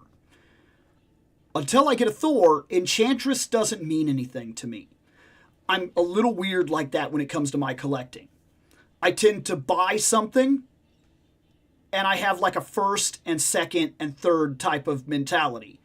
If I'm going to get Ninja Turtles, and I like a line, I need the 4 Turtles and Splinter and Shredder. Then I will go out from that line and get other things like Bebop, Rocksteady, Casey Jones, Usagi Yojimbo. I really would love a good Usagi Yojimbo. That's still a figure that I wish that I had on my shelf that was a good one, a really standout one, and I don't think personally there's been one yet that I really want. But yeah, I want to get those before I move on to the other ones, and she kind of falls into that. I don't want that. So that's where I left it. That's why I left her on the shelf. I don't have a Thor yet, so Enchantress seems like extra to me. Hopefully she doesn't blow up on the aftermarket so that when I end up with a Thor, that going back to track her down isn't a problem. I don't know so far. I'm already seeing her in stores, so who knows. Maybe if she goes on clearance, she'll make my decision. Right now, I don't care. And there's a chance that the Thor that they release, because there's a lot of rumors that Thor will be the next Maximum. If that turns out to be true, that's pretty cool. But he would still have to be a good one for me to buy him. And I don't know if he will be. So, like, we're waiting. We're waiting to see who my first Thor is, and then we'll figure out what we're doing from there. Now, if I got a Thor, it would be really cool to own something like Beta Ray Bill and stuff like that. That'd be cool. That's where my thought process was, why I passed on the entire line. But when they showed him, that is unique. I have a lot of Wolverine. It's a black and gray Wolverine. It's brown. It's tiger stripe. It's naked. It's regular clothes. It's blue Wolverine. It just goes on and on and on and on and on. It's Wolverine, Wolverine, Wolverine. But this seems really unique and really cool. This is like, and I almost did this myself. I'm not kidding. I really did. I almost did this myself. Right before they talked about him, I was at a convention and I saw a G.I. Joe. It was from Classified. I don't know the G.I. Joes very well, so I don't know who this guy was. But he was pretty much this. He was just green fatigues. Like, he just looked like a regular soldier guy. Like, as plain as he could be. And I said, I don't really like that guy. But, you know what would be really cool? And I was talking to the guy at the convention. And I said, I could buy him. And with one of the extra unmasked Wolverine heads that I have, I could make, like, a World War II type of soldier Wolverine or something like that. I could do that. It's very easy to do. It's not that hard. And they were like, and when I got to talking to him, he said, oh yeah, that would be cool. I think that'd be cool. He'd be real simple. That's a good body type for him and everything. I think it would work. And right after we talked about it, I decided I wasn't going to do that. I was already spending $200, and that was my convention limit. And I was like, I'm not doing it this time, but that would be a really cool idea. Who knows? Maybe next time you're in town. Shook his hand, walked off. A month later, they introduced this.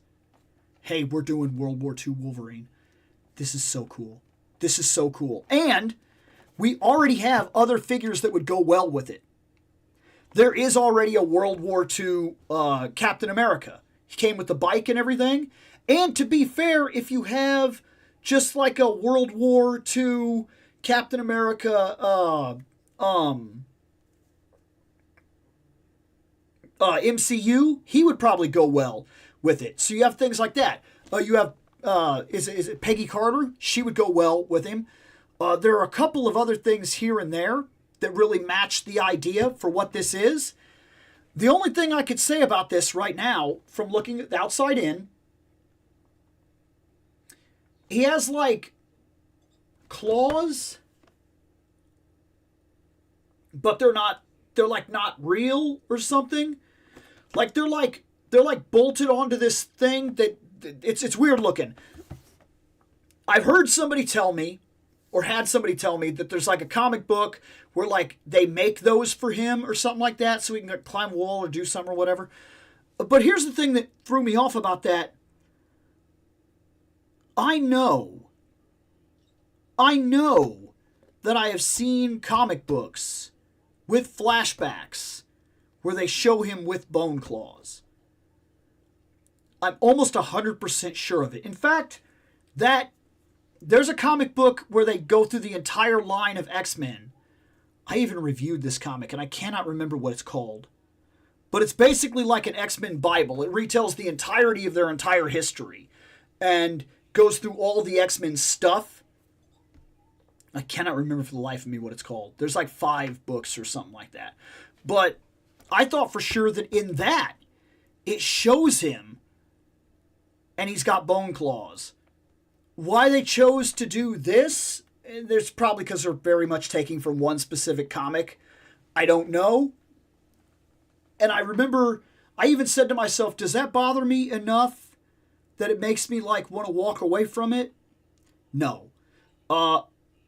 Regardless of how inaccurate or accurate to whatever comic book they're telling, that I kind of wish it would have been something else. It's not enough to drive me away, because this is one of the most unique figures I have seen in a long time. There's only so much you can do with certain figures. They are what they are. This guy is normally what he is, Wolverine. But this is really cool, because this is like an Origins Wolverine. Like, as far back as we're going to get in terms of his figure lineage. This is really cool. This is so cool. And there are already a decent amount of figures that pair with it. Or, you could take this guy, and you could add him to your G.I. Joe display, and he will look like he belongs there until somebody really gets looking at him. Who's that? Like, I don't remember this guy in G.I. Joe's. Oh, that's Logan. That's Officer Logan. Like, I'm telling you, this is a really unique, really cool idea. Let's open it.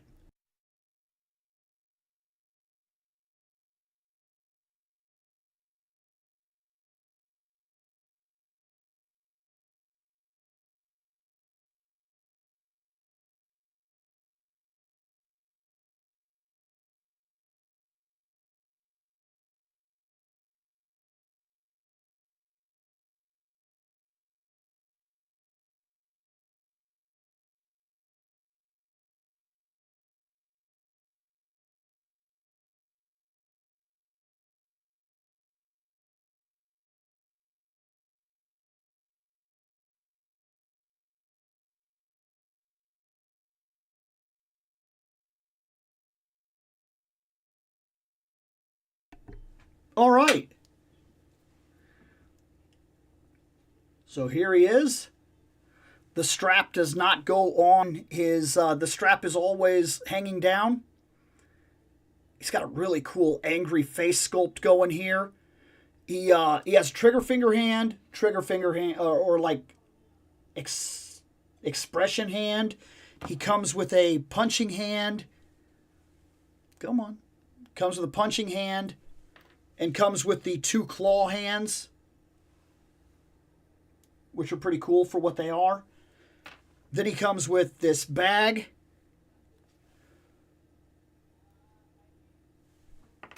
A gun, a knife. Let's fix the camera real quick, shall we? Dupe. There.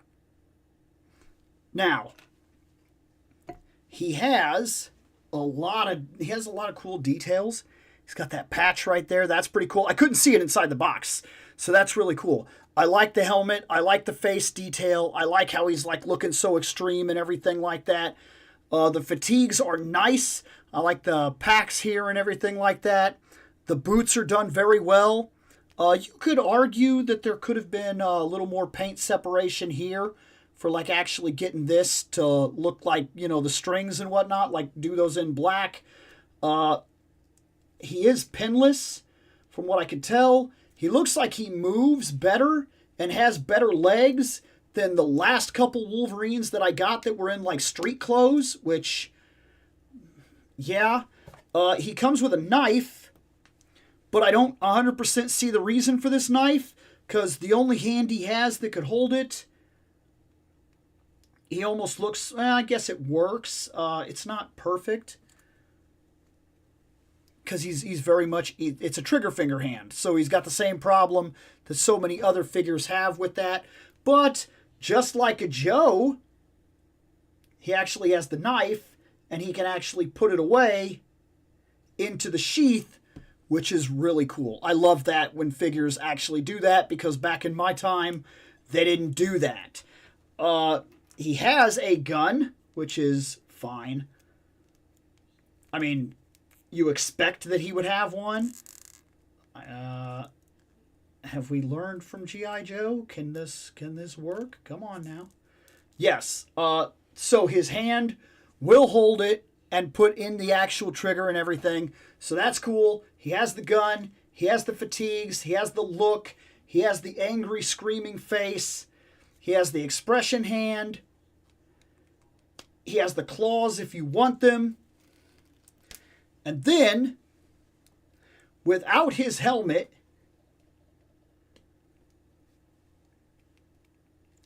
he has this head.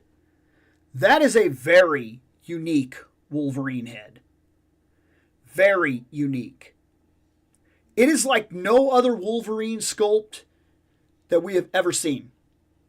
I cannot think of a single time ever where Wolverine had this look in a toy. Like, this is incredibly unique, which makes it really stand out from the rest of the line and is really, really cool.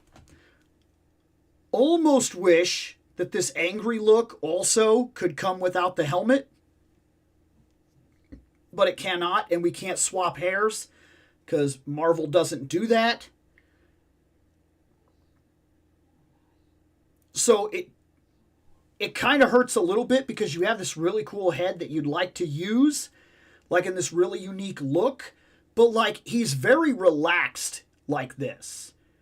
Like, this is very much the kind of scene where he's sitting in the barracks, or he's sitting in the, he's sitting out in the field or whatever, and maybe he says something that's like smart alecky or something like that, and he's sitting down and he's relaxing, and maybe he says something. It very much has that kind of look, where like, he's sitting and he's looking. It doesn't give off a serious vibe. It doesn't give off an angry vibe. It's a very relaxed look. Serious enough, he's Wolverine. He's got a serious face for what it is. But it's really just him kind of like chilling. That could be a bad thing depending on what kind of shot you're looking for here. And if you're looking for any kind of action shot, you're going to have to get it with the helmet always. The expression hand does not work for like holding the gun or anything like that. He doesn't have butterflies.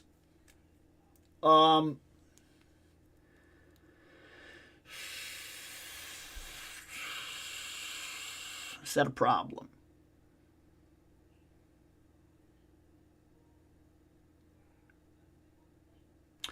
I'm torn. I really am. So everything about him is really cool, and then I come to a fact that he doesn't have butterflies. He is so unique that I'm almost willing to let it go.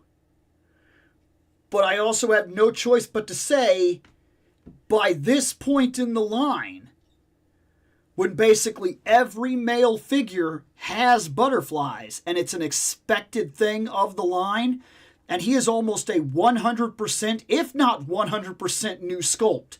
If they did steal parts, they probably stole them from another toy line.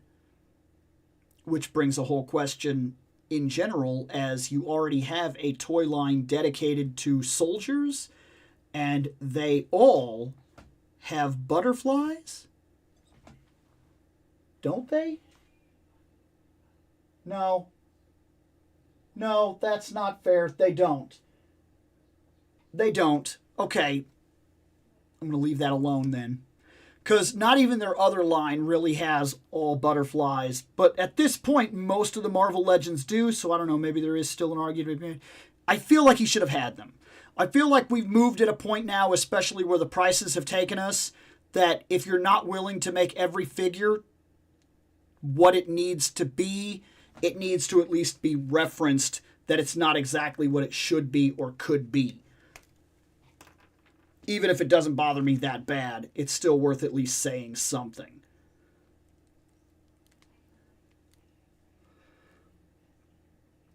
Otherwise, that's the claw right there. And it's fine. It's not a bad look. It works. I'm sure you could get something going with it. I don't know, something to an extent. Firing, screaming, claws out. Maybe somebody's coming from behind. Maybe he looks up or something like that and brings this around as he's dealing with something over there. He's already been shooting and somebody's coming from this direction. There's a bunch of cool things. He will work well for an action shot. And he is a very, very posable Wolverine. He stands easy and everything like that. The gun is a nice touch because it works for the time. It, of course, fits the fatigue and idea. And it's unique to Wolverine to have something like that. It's a cool figure. It really is. I'll be happy to put it on the shelf. I really will. This guy's definitely worth it. He's different. He's cool. I don't know 100% how I feel about certain things about him, but I don't think I have any real complaints about him either, other than what I said, is I think the butterflies is a little iffy. I'm really torn on how I feel about that, but I don't think it's necessarily a bad thing. I think it's passable. He's a good Wolverine. He's a solid Wolverine. Different and unique. This head isn't going to give you any real action poses, but it works. The claws are fine, even though they're very much like, they don't 100% feel like Wolverine claws, even though they are. It is a cool figure. It's really cool.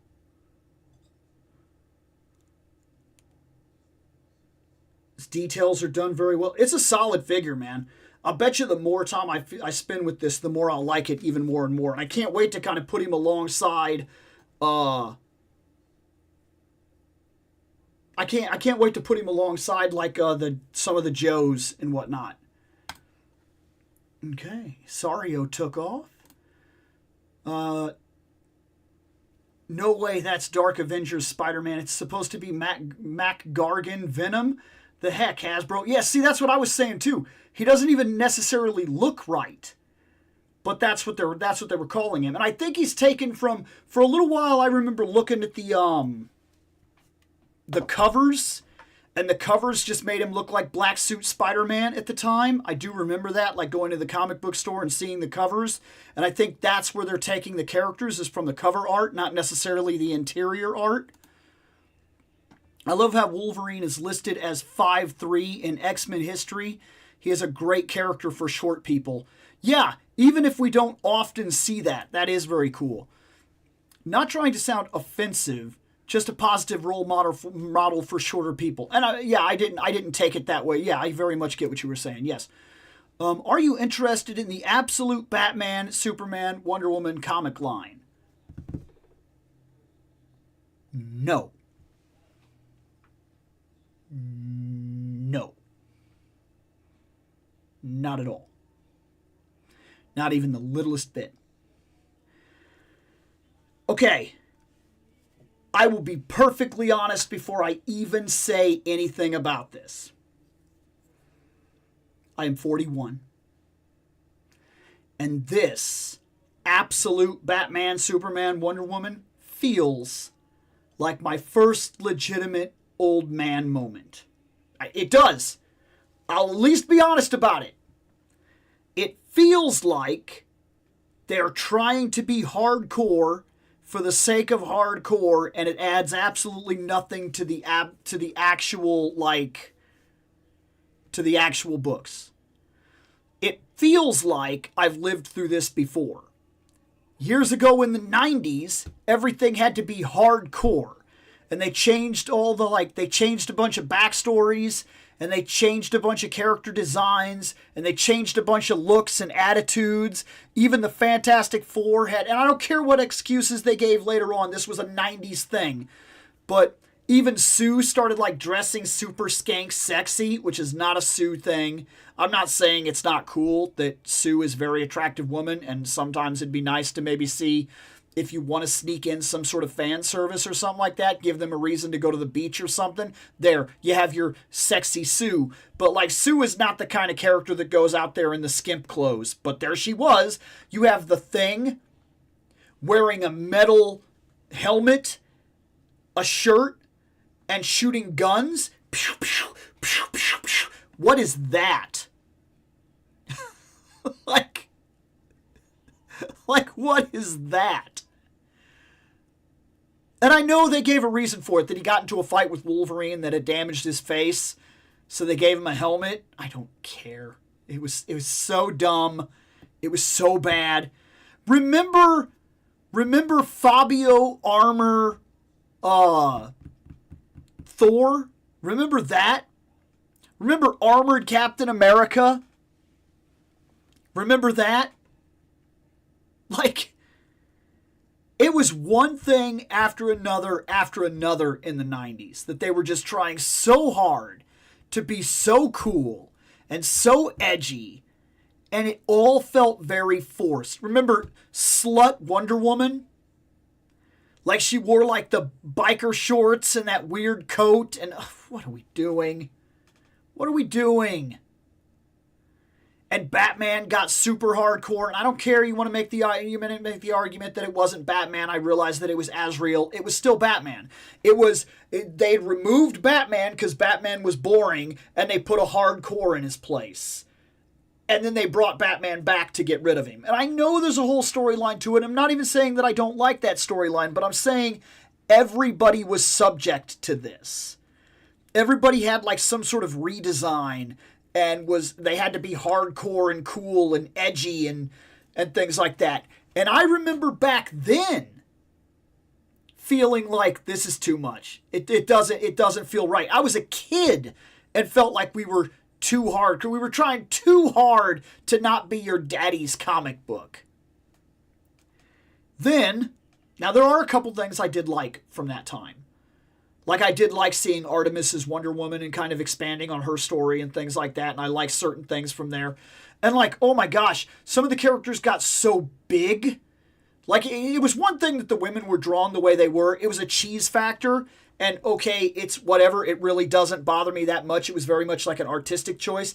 But some of the guys got so big. I remember there's this comic where Psylocke fights Sabretooth, and Sabretooth is so big that he takes up the whole room, and his hand, he can grab her in his hand, and he has most of her when he grabs her, and I'm what is this? Why is he so big? And if he's that big and Wolverine is smaller than she is, then when they fight, Wolverine is his kneecap size. What are we doing with the proportions at this point? Everything was ridiculous in the 90s, to the point where there are characters it worked for and characters that he didn't. And I didn't like it back then. Then all of a sudden they come here and they're hey, absolute Batman. He's he's bigger than the biggest bodybuilder on the planet. He has a literal axe on his chest. He has bat strap things. Oh my gosh. People made fun of Chris Redfield when he came back because he was so much bigger and it didn't make any sense, and all of a sudden he'd been eating creatine pancakes for breakfast, and that Batman, and Catwoman has a fishbowl on her head. I don't care if there's a storyline for it, it looks dumb. Joker is a monster, like an actual literal monster thing. I haven't read any of these. This is an old man moment. This is an old Bill Logan moment, okay? I'm putting it out. I'm 100%. I know what this is. It is so adversely different that I have not read any of it. Wonder Woman has a gigantic anime sword. Like, she looks like something out of Bleach or something like that. Or like Berserk. That's kind of cool. But like, I don't care. I have no idea what's going on with Superman. I just see the way that he looks. I don't know anything that's going on in these books. I've none. I don't know anything. I can't speak to the stories. I just know that when I first saw the artwork and they were like, here's the new stuff. And I was like, you can keep it. I just don't care. I don't care. I didn't want it. It didn't do anything for me. I don't care. So because of that, I have read none of it. I don't have any interest necessarily in reading any of it. And maybe, I'll be perfectly honest, maybe I'm shooting myself in the foot with that. I get that. It's very possible that this could be very cool stuff. It's a different take on the characters. It's like a different universe. But then also you're talking to the guy that I thought Bat Metal was a little too much. I really did. Like, I didn't care about a bunch of weird extra Batmen that were like murderers and such on other universes or something, and then like they had to do all this stuff, and then they like heavy metal and blah blah blah, and like it just none of that stuff appealed to me even then. I didn't care about Bat Metal. Like I didn't. I was reading the books at that time, and I was like, this is not like it's not doing anything for me. So I even kind of walked away at that point, and now they're like absolute. And I'm looking at it and I'm going, nah, I don't have it in me. I don't care. I don't know what it is. It doesn't say anything to me. Now, maybe when the graphic novels start to come out, maybe I will give it a shot. Because if I can read it uninterrupted in one thing and see like a full storyline and see what they're trying to do, maybe it is very cool. I don't know. Maybe it's a different take, a modern take on the characters, or maybe it's very much meant to be like, how hardcore can we make it? What if this stuff was hardcore? Which then does take me back to the 90s thing where I go, I don't care. I don't care how hardcore he is. I get it. He's hardcore. He's edgy. He's cutting himself on his own edginess. Like, I don't care. It doesn't do anything for me. So yeah, that's where I am with that stuff. I don't know how to feel about it. That's my first impression when I look at it, and that's the reason I've read none of it. If it is cool, and maybe it is, I am missing out on it for right now. When I get a chance, like I said, maybe later, for right now, I can't. I know it's like an old man moment for me. It's very much like, that's not my Batman. Like, I very much see it in myself, because usually I am the kind of person that I see that things change and evolve and move forward and do something different, and that's just the way things are. And if you're not willing to change with it and like try it out and see what's there for you, then you're not going to get anything out of it, and you just kind of shut yourself down on that kind of stuff. But at the same time, some things actually aren't meant for you.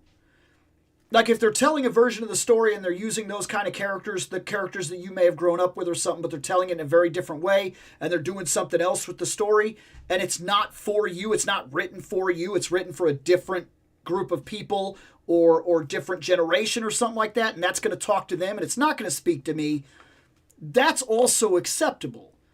That happens. The thing about the Teenage Mutant Ninja Turtles is that they're teenagers, and they mostly speak to a teenage group. I still love the Turtles a lot. But I'll bet you, if you modernized the Turtles and did a brand new comic setting right now that spoke like kids do right now, I wouldn't understand a third of it. I know that. Half of it I'd be like, I don't understand these references, or I don't understand what they're talking about, or is that slang now? Is that what they say now? I know that would be some of my responses inside of those books. And I've always found Turtles to be weird because they always feel like 2 or 3 generations behind where they should be. Maybe that's because everything they have is like a hand-me-down, like VHS or DVDs they can scrounge up, but not necessarily like modern right now things because of how they live. I don't know. Turtles is kind of weird to me, but that's all of my thoughts on this thing. I will check it out at some point. Right now, I just it's too much. Picture a movie idea where a toy collector from 2025 has access to time travel, takes a crate of Marvel Legends toys from 2025 back to the 1980s. Picture how a kid would react to Wolverine. Absolutely. Dude, even I talk about it all the time. Like, when I review G.I. Joes, this is what I grew up with. This was my dice. Actually, my dice. See? He's all like, whoa, he's wibbly and wobbly and everything. This was my dice from my childhood. Right here. The exact dice that I used to go out at 9 a.m. every day and play Joes. We used to call it playing guys. This was my dice right here. Dice. Look at his white wavy arms. Woo! He's old. He's fantastic. His paint is chipping away. This guy got played with, okay? He was one of my favorite Joes ever. My dice. It's like one of the oldest toys I still have from my childhood. This is what I grew up with. This was a G.I. Joe. This is what we just got. This is mind-blowing. I couldn't have imagined a toy at this level of detail back then. I'm telling you, I couldn't have done it. This would have felt like it wasn't a toy. I'd have been like, oh, that's somebody's like adult thing. That's not actually something I'm supposed to play with or something. Like it's way cool, but it's got to be something that's like way above the thing. I think this is like somebody's statue or something. Like, there's no way my mind would have processed if somebody just would have handed this to me and said, here, that's your new G.I. Joe.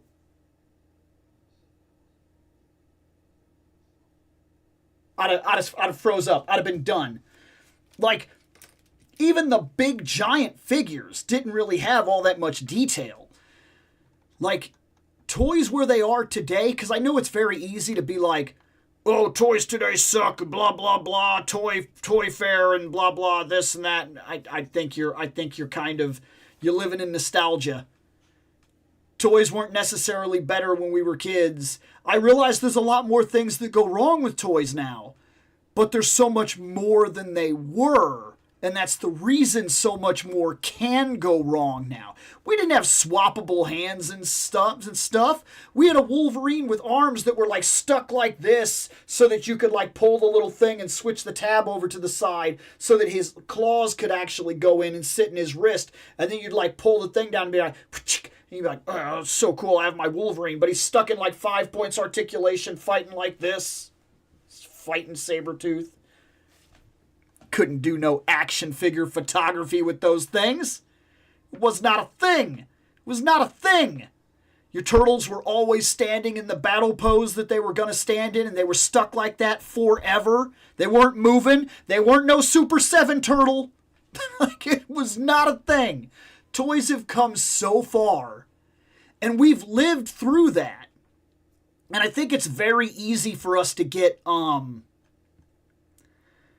I don't know exactly the word I'm looking for, but I think it's very easy to be negative and not appreciate how different, and in so many cases, how much better it really is than what we grew up with. And part of that is because now we're paying for it at such a higher cost that sometimes it feels like we should get even more. But we really do get so much more than we ever got before. Like, we really do. Would you want a Civil War Wolverine? And what do you mean by butterfly? Butterfly joints, these. So that he can do this, like so that you can have your Wolverine do like this. You can't really do that because he can't pull his arms like this. These joints right here. That's what I'm talking about when I say butterfly. That's the term that I am using. I'm pretty sure I'm using it correctly. Pretty sure these are the butterfly joints. Oh, and as for your question, I would take anything that's like unique. Like, it is cool to think that Wolverine, but here's the only problem with that. Would I buy a Civil War Wolverine? I don't know. If they released something like that, the reason I have to tell you I don't know is because he would be on my shelf alone. Like, this is really cool, but I know that I can pair him with something. Like, I probably still would have bought him even if I didn't collect G.I. Joes, because he is really cool. But I have Joes and whatnot that can go with him, and I can always put him with Captain America and have him fight against, like, Omega Red. Captain and him fighting Omega Red outside, but maybe I can set off some firecrackers in the back or something like that, and then while they're popping, take a picture, and it looks like they're shooting or whatever, and Captain's just about to throw the shield, and Omega Red's standing there, and things are blowing up behind him while he puts the tentacles. I can get that shot, and it would be really cool. I could play that out, and it would work, and I have the stuff to make it work. A Civil War, though, they might just, like, stand there and be by themselves, and I have nothing to pair it with, and then I don't know how that goes over on my shelf in my second hobby. So I don't know. It sounds really cool, and my first instinct is to say absolutely, but if I'm processing it through, I don't know if I want that. I wonder if we'll get bowling commandos too, given they are dipping into the Marvel World War II era. Oh, the Howling Commandos? I was pretty sure that's what you meant, but then I was like, does he know another thing that I don't know? But yes, it would be cool if we got the Howling Commandos, and he could go alongside that. If they re-release an update of the World War II Captain America, the Howling Commandos, and we add this Wolverine to it, we have a team. Like, that's really cool. That's a good idea. Asbats, mullet, Superman, everything, Lobo. It's almost like the 1990s cover where Sue has the big ass 90s action rifle. That was nuts. Yeah, I think that's the cover I'm talking about. Around that point in time, that era, yeah, the Thing was wearing like a metal mask thing. And, like, they all had guns and, like, pouches and things. Like, Mr. Fantastic has a big laser. And, like, he's got pouches. And I get... Ben and Mr. Fantastic, Reed, they both served. So it's not like they don't know how to shoot guns and they have seen combat and things like that. So I get it in the actual storyline, but something seems really weird about those characters trying to be hardcore, because they're just not built that way. Picture extreme hardcore Alfred. Master Bruce, I put 2 lumps of sugar in your coffee today instead of 1, like you told me. I'm breaking the rules. Yes, absolutely.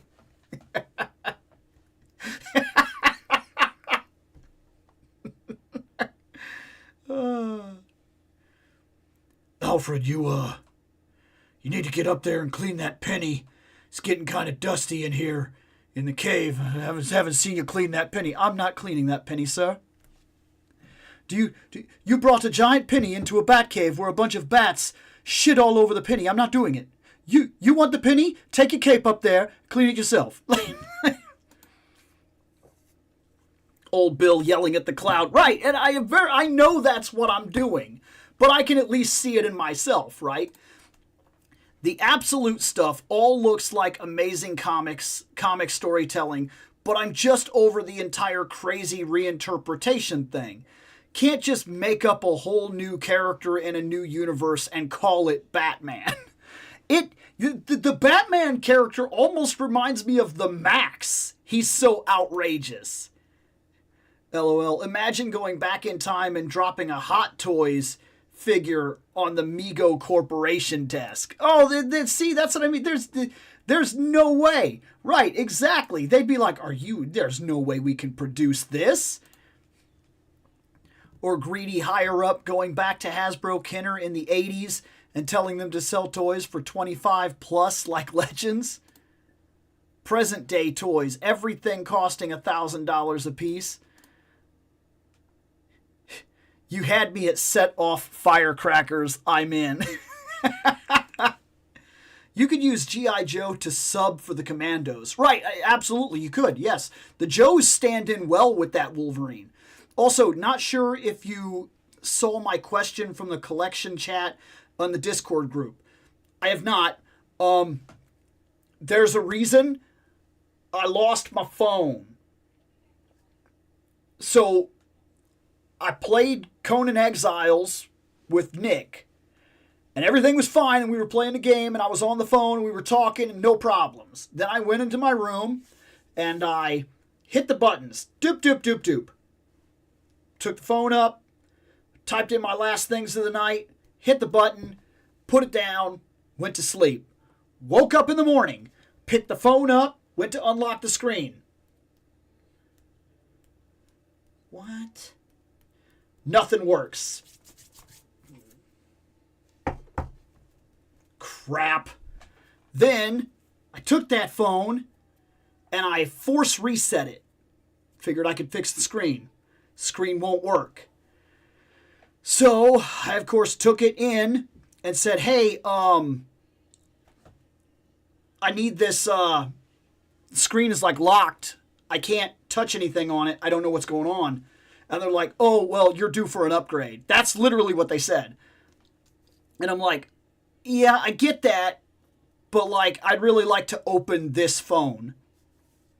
Well, you could probably take it to like a repair shop and maybe they could replace the screen. If you've already tried a hard reset, there's really no options for us here. Great. So my only option is a whole brand new phone? Yes, that's what I'm telling you. Oh, that's fantastic. Okay, let's just do the whole new phone. And there's a whole thing of stuff that happened because of the new phone. And I'm still getting all my stuff like reinstalled and like up to date. And Discord has not yet hit that phone. I did get the app, but I haven't signed in yet. So I would only see Discord like right before I got onto this stream. And I haven't looked at the Discord server yet. So I have not seen whatever question it is that you dropped in there. Hey, Bill, how do you feel if they did more 2099 Marvel characters like X-Men 2099, Hulk, etc.? I don't know. That was another one of those gimmicks that I thought was like cool for a little while and it died on me real fast. Like it really did. I'm not 100% sure why, but it really did start to like drag on me where I'm like they got to a point where they literally did a Conan 2099 and he has like a laser sword and everything. Just so I don't know. I like some stuff from the 2099, but most of the stuff almost seems overblown and overdone, like trying too hard. And it's one thing when you're mandated and they tell you, hey, that's going really well, put Thor in it. I need Thor 2099. Do we, though? And if we do, can we at least wait for somebody that wants to write it that has an actual idea instead of being mandated to do it so it turns out being crap? Like, can we please do that? And a lot of those ideas, like 2099, they're forced mandates. They're not like actual things with creativity behind them. They're just like, oh, what if he was this and we could do that? Like, it's too much. funny enough, Alfred started as a bumbling comic relief. It was after he was resurrected in the 60s. I do know that, actually, yeah. And he was very different looking, too. Like, very different looking. Also, funny how the absolute Wonder Woman is better than the mainline Wonder Woman. Is she better? Is she? I guess that, I don't know. How does that track exactly? What is better? Because I don't know. I can't compare, to be fair. Damn you, Alfred. Those 2 lumps of sugar only remind me. Oh my gosh.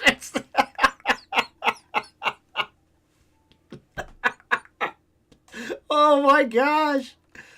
Wonder Woman has the problem. Wonder Woman has the problem that from her creator's death in 47 to George Perez version in 87, nothing they did with the character ever stuck.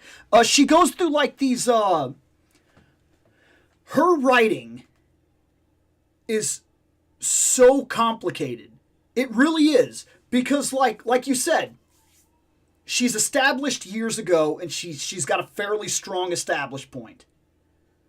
Then some writers get a hold of her, and they basically do nothing with her. They just repeat a bunch of garbage for like a very long time. Then Perez comes in, and they reboot her. And he gets her started on the ground pretty strong. He has a pretty strong 4 or 5 years of solid writing. But then even he starts slipping back into the, I don't know if there's just like, if they just don't know how to use her villains or what, but even he starts slipping into some like dead weight. And then they take her powers away, and they play a bunch of stupid games with her. Then they give her powers back.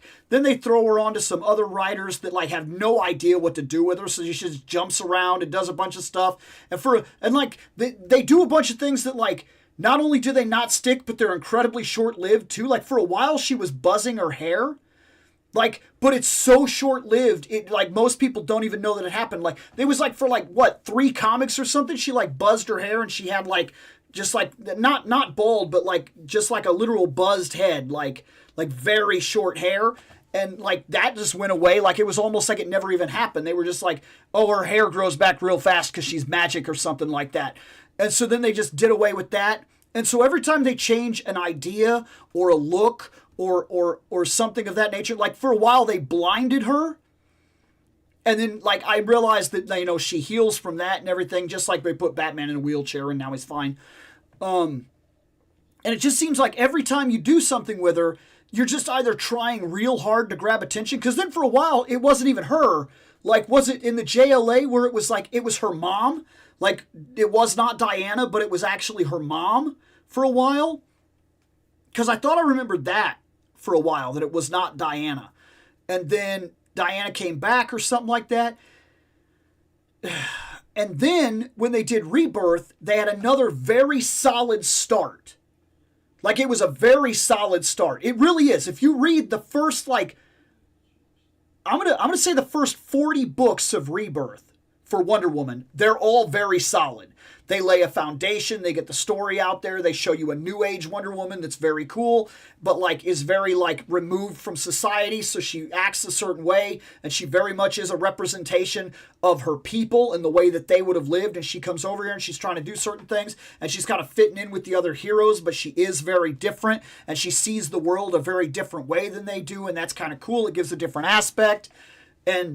And then we're also seeing stuff from her past. So we're seeing like the life stuff of the island. And then, so because the books were jumping back and forth, they do like a book in the present and then a book in the past, and then a book, and they just kept flipping back and forth. And it was very well done.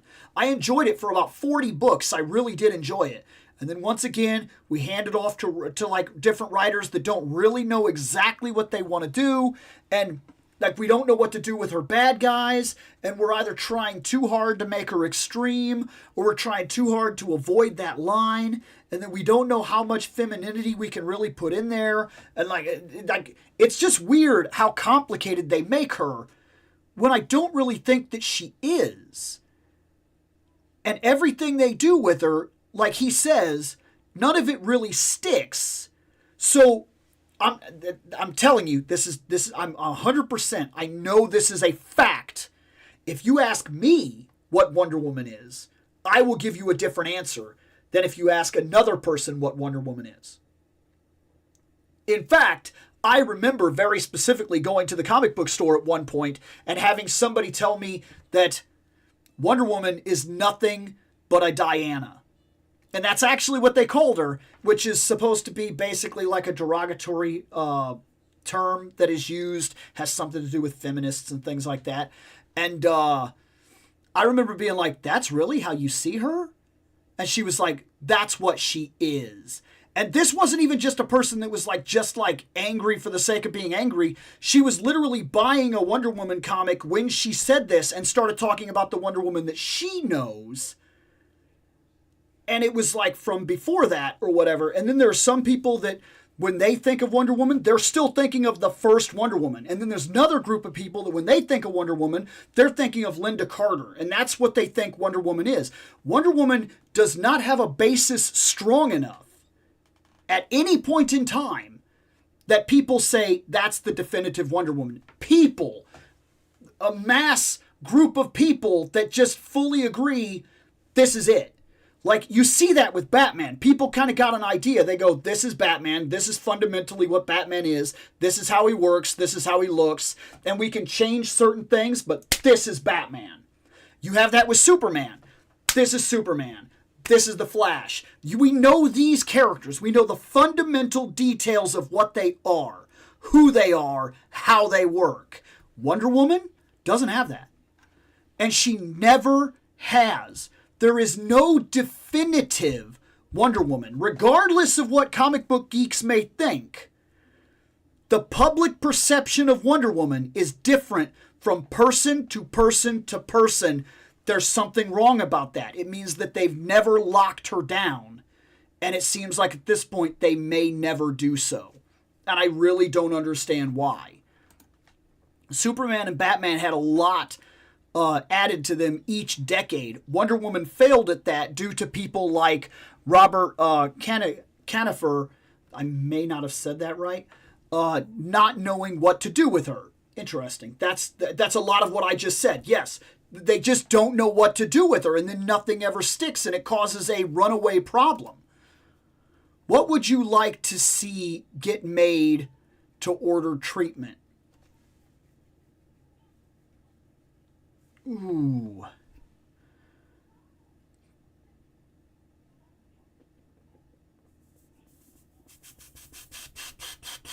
Made to order.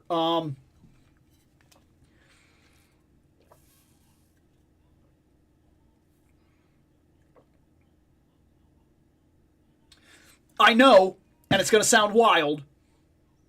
Okay? I know, it's going to sound wild, and they can only do it made to order. They can only do it made to order. It will not come out any other way, because it's going to be sold to adults. I want comic accurate Goblin Queen. That's what I want. Jean Grey, Goblin Queen. That's what I want. Yes, that includes the infamous underboob. That's what I want. Goblin Queen, made to order, perfect figure, actual costume. That's what I want. Because I don't think we're going to get her in the exact costume any other way. I'd say the depowered era of Wonder Woman was interesting because she's still being a hero minus the power. Greg Rucka's first initial run was pretty solid as well as Gail Simone's. Yes, it was Diana's mother apart from the JLA for a bit. Yeah, okay, so I am remembering that right. Speaking of George Perez, I still can't believe what he and the other writers did to Carol Danvers in the 80s. Yes. And the fact that they didn't have a problem with it, that's also kind of weird. They even confirmed with the recent history of DCU that the Wonder Woman who fought in World War II with the JSA, Diana's... Sorry, the chat moved right when I was reading it because I was reading it off the chat. They even confirmed with the recent history of the DCU that the Wonder Woman who fought in World War II with the JSA, Diana's mother, also was Diana's mother, is what I think you're saying. Also, one of the older books, I think, implied that she and Wildcat had a thing. I mean, he got them hands. Avengers 200? Screw that book. Ooh, wow. Oh, wow. IIRC. Chris Claremont did an issue where Carol called out the Avengers for letting that issue happen, which was basically his way of calling out the creators. I did see that. Yeah, that he threw that in their face later on. Yes. Good. It was absolutely needed at that point. The takedown, they really did some damage with that issue, and I'm glad they changed it to, yeah, absolutely. If we got X-Men 97 Emma, we can definitely get comic accurate Goblin Queen. I don't know. I really don't know, because we finally, it's true, we just got her in Bright White. Like, she's fantastic. I really do like this figure a lot. But, like, this took so long. And I still don't know. Because here's the thing. I don't know if it's a censorship type thing or what. But listen. This is an easier sell. This is an easier sell than this. I'm telling you right now, this is an easier sell than this. I'm almost 100% sure of that. I have a feeling we will not get her accurate, because even the one we were going to get they were going to do the HasLab, and she was one of the unlocks that we didn't get. Even that one was not comic accurate. They weren't even willing to go the distance on that. So I really don't know. There are rumors we are getting Evil Sue Storm, aka Malice. Even Malice is an easier sell than the Goblin Queen. I really do believe that, because Malice, I mean, black, some spikes. I think Malice is an easier sell than what we would get. I really do. I'm positive. I think that's an easier sell than the Goblin Queen. The Goblin Queen's costume is wild. And the figures, as of right now, seem to not have the, we'll call it, testicular fortitude to do it. I'd be very surprised. I really would. Let's see, which costume, OG or rival inspired? Magic the Gathering. Oh no! Is that really how they're thinking about putting? Is that the rumor? She's going to be part of that Magic the Gathering pack? That would still be the original costume, though, right? Because they do a comic cover. Because every single one of those has been a comic cover type thing, where they kind of look at the comic covers and they base the figure off one of the comic covers. If I'm not mistaken, that's how that line is currently working, because they use that kind of art for the card, and then that card is what's being translated into the figure, and that's what they're selling us. So I still think it would be the OG costume. It would be more the original design. Ooh, would they get my money? Oh.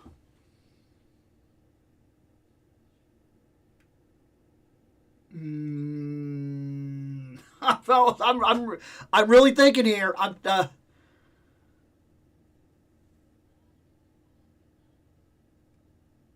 think, I'm going to be honest, I think they'd get my money. So listen here. That is so stupid. The Malice thing is so dumb. That's another one of those dumb 90s things. Let's see how much we can get away with Sue. But at the same time, as ridiculous as that is, it's this weird moment in comic book history that is so ridiculous you almost have to appreciate it. Because it doesn't do any irreparable damage to the character. It's not like some other comic book moments that we discussed earlier that do irreparable damage to the character and needed to be called out, if not removed completely from the continuity. But that's not the same idea. They basically worked their way around it in a way where they go, yeah, but that wasn't really Sue, blah, blah, blah, bunch of BS. And we just kind of let it go and moved on with our lives, but it's still there. It's still there to the point, and it's such a recognizable weird moment in comic books that they even did that for the cartoons. Like, that shows up in the cartoon, which is wild to me. It's in the comic book, and I think it's a costume that they were talking about or something like that. I think they talked about that costume or something. Wasn't there rumors that it was going to make it into Rivals? Like, I haven't played that game, but I'm just saying in general, I'm making a reference. So, like, this is like a very much a part of the Fantastic Four history, as ridiculous as it is. And while you could not get me to buy Metal Mask Thing, that's stupid, you could get me to buy Malice. I think that's real. I think even the Magic the Gathering, I think I would pay that extra money. As dumb as it is, as much as I wouldn't want to, I think you could get me on that one because it's Fantastic Four. It's a very out there moment in comic history. It's something that I remember. It does have an iconic status. It's Sue Storm. I think you'd get my money. $20.99 Doom. That's pretty cool. Surprised nothing from the last Magic the Gathering wave got your money. It almost did.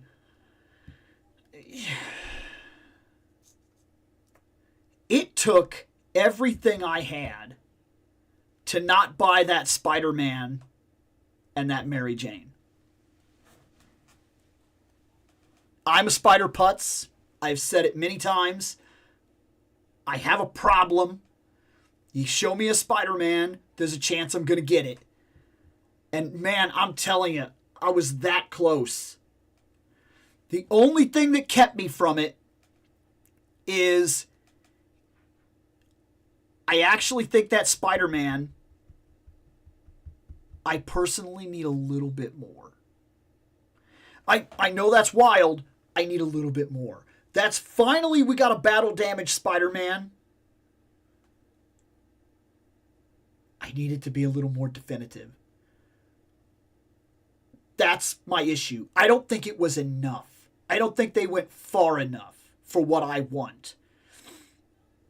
That's what stopped me from buying it. Now, at the same time that I have said that, if I am holding $60 in my pocket and I have not found anything at a convention and that Spider-Man is there, I might talk myself into it. I have different rules for conventions than I do for standard buying. Standard buying or outside of that secondhand market stuff, I will normally never pay double, 3 times the price of a figure. They're not worth it. You wait long enough, they come back around and they come back better than that anyway. But at a convention, part of me sees the experience of the convention, their extra pricing, feels like I'm paying for the experience as well, and it doesn't bother me as much. It's a weird mental gymnastic. I know that's what it is. But like if I go over there and normally that figure is like 25, but the guy wants 35 for it, I'll sometimes pay the extra $10 because I'm at the convention. I know he drove there. I know he has to drive back. I know that's gas money.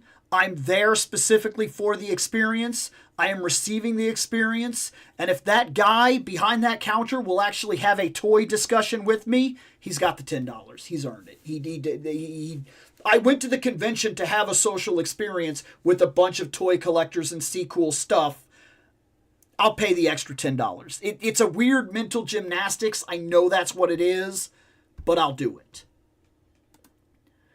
Let's see. Nothing was specified. Nothing was specified. Displaying model behavior said MTG Cap, and that was it. And MTG Black Panther. These Magic the Gatherings, they're gonna really kill me, aren't they? I almost bit the bullet on Manwolf. I kind of wanted to get that MJ. I know I did too. I was right there with you on that MJ. I got both Shulkies, Rom, and 97 Wolverine, even though I have Jugwave Wolverine. That 97 Wolverine, it is subjective. I'm 100%. I'm with you on that. That 97 Wolverine, though, for me, is better. The second I got that 97 Wolverine, I took the Juggernaut Wolverine off my shelf, bagged him, put him on my table. I was done with him. I just thought he was better. All the way around, I thought he was better. I really did. I saw people's battle damage Spider-Man leg breaking off at the... see? Ooh, and you're going to charge me over $40 for that thing. And yes, it is over $40. Most of anything that we get nowadays, we order. And because we order, we know we're going to pay the sales tax, the shipping and handling. And look, even if you're buying from Big Bad, which has a flat rate $4 shipping and handling per item in my area anyway, and then with the tax on top of it, which for my area is about like 11.2%, look, at $40... that's like a $52 figure. A $52 figure, it needs to be pretty good or pretty rare in terms of a Marvel Legends. That's absolutely for sure. And on top of that, I need it to not break at the hip. Like you just said, that would have, man, I would have lost it. Pictures online and such, not saying everyone's did that, but it was a pretty big thing that they encountered a few months back. Right. And man, that would be infuriating. That would be absolutely infuriating. Like, I really don't know how I would handle that. Every now and then we get gummy legs and stuff. It happens, okay? I get it. And I get that QC is very much a thing. It happens. Not every batch of figures comes out the same. Sometimes you get the worst one. Sometimes you get the better one. Okay. Ooh, man, I can't imagine. If we are talking made to orders, Gamerverse Onslaught or Annihilus?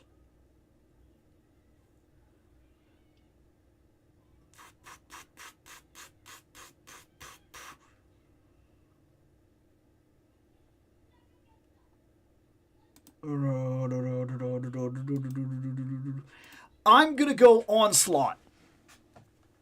And I think the reason I'd want Onslaught is because, one, here's why.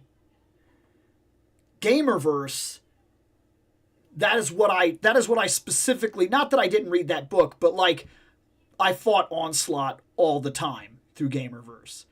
And so, like, if I've got a shelf over here that's specifically Marvel vs. Capcom 2 right now. And if you're going to give me a Gamerverse, which so far is doing nothing but good stuff, personally, I've liked everything that I've gotten from it so far. Some things, arguably, I wouldn't have been as happy with if I already had them. I can admit that. If I already had the War Machine, maybe that War Machine wouldn't be for me. But I don't, so he's perfect. Like, that kind of argument fits in there. But because of that, I have not been disappointed with anything from that wave. Not one item. And to give me an Onslaught, which is what I specifically remember dealing with, like playing against Onslaught over and over again, where he would come down at the end of the game, know my name and fear it. Like, that would be so cool. That's what I do. That's where I'm sitting with it.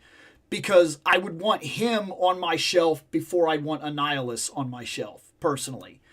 But both of them could be very, very, very cool figures. Last time we got one was a Build-A-Figure back during the dark days of Marvel Legends.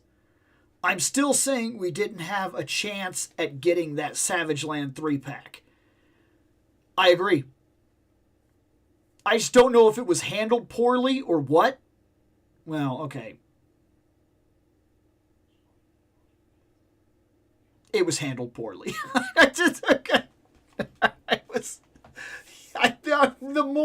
The more I sit with it, the more I definitely feel like I got cheated on that one. I think that wasn't fair. I heard even the people that paid for the free, for like the hour, the hour before or whatever, the premium buying or whatever, they bought I saw people that bought the membership so they could get their hands on it an hour early and still did not even have a chance. Like, and we're not talking about guys that came in like at the very end of the hour trying to snag up the last ones or whatever. We're talking about guys that showed up like in the first like 4 minutes and still couldn't get it. So like it was handled poorly. And here's the thing about that. I get that you wanted to do something for the convention. And you always want to do something that like people will kind of remember. But at the same time, you took something that everybody has been gunning for years. Years. People have been talking about a Savage Land Rogue. And when you finally did it, you locked her behind a paywall and a place, and nobody, like, yeah, okay, some people, but basically nobody. I know nobody physically that I have spoken to that got one. Nobody. Like, that says a lot. I've talked to a lot of collectors, and not one person I have spoken to physically has been able to get one or was able to get one during its release. No one. That's not good. That's bad. That's very bad. That's something is wrong with your whole situation. You didn't sell that right. They should have just had it go up for pre-order on a fan channel, Big Bad Toy Store, Entertainment Earth, etc. Dude, fan channels and store exclusives need to go away, especially the latter. I mean, yeah, exclusives in general, they're a problem that needs to be talked about. Because we've gotten to a point now where the buying situation has changed.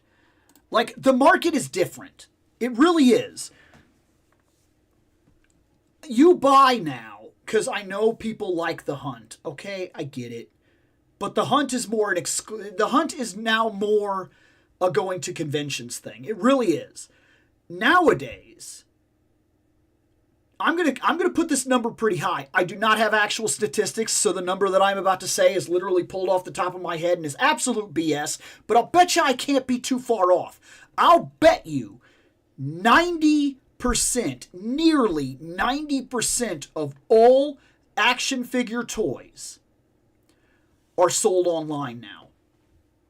I have a feeling it is more common to simply pre-order or buy off an online service like Amazon, even Walmart. I'm counting Walmart because that's an online service. Target, things of that nature. They're bought online and shipped to you. I think that is nearly 90% of the market realistically now. When if you're paying attention, you'll notice that toy aisles have been shrinking. I think there's a reason for that. I don't think it's a mistake. I'm probably putting that number too high. Maybe I should come down to 70 if I'm being fair. But I really do believe more is sold online than is sold in a store nowadays. 100%, I'm positive of that. And because the market has changed, that exclusive to the store, exclusive to a channel thing, I don't think it's realistic. And I think we're seeing the recourse of that because people are unable to get things because the order systems are so broken because of the way that works. In fact, if you see the way that pre-orders sell out now, you can almost guarantee that more people are buying online than there are people going to the stores. People are not going to the stores hoping on drop day that they're going to get the one figure they're going out for. They're going online to buy them 4 or 5 months in advance. And they're selling out in less than like 4 minutes. I don't think that's a mistake. I think that's where the market, I think that's where the mass buyers are now. And really at this point, we should almost be focusing on where the buyers are. And if they are online, then that's the way that it should be. And we shouldn't be doing exclusives to that online. We should just be shipping to the distributors that are going to send the stuff out.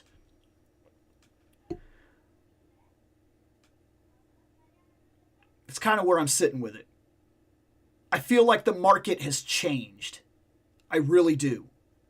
And I think it's time for the industry to change alongside the fact that the market has changed. Bill, random comment, but any thoughts on why Peter Dinklage was chosen to play Boulevard Trask, creator of the Sentinels? Why not put Dinklage as Magneto or Wolverine? Okay,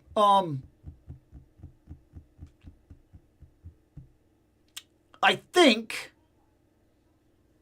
this is right off the.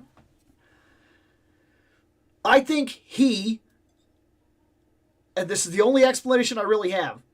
They looked at Trask, and for some reason, I know this is going to sound wild.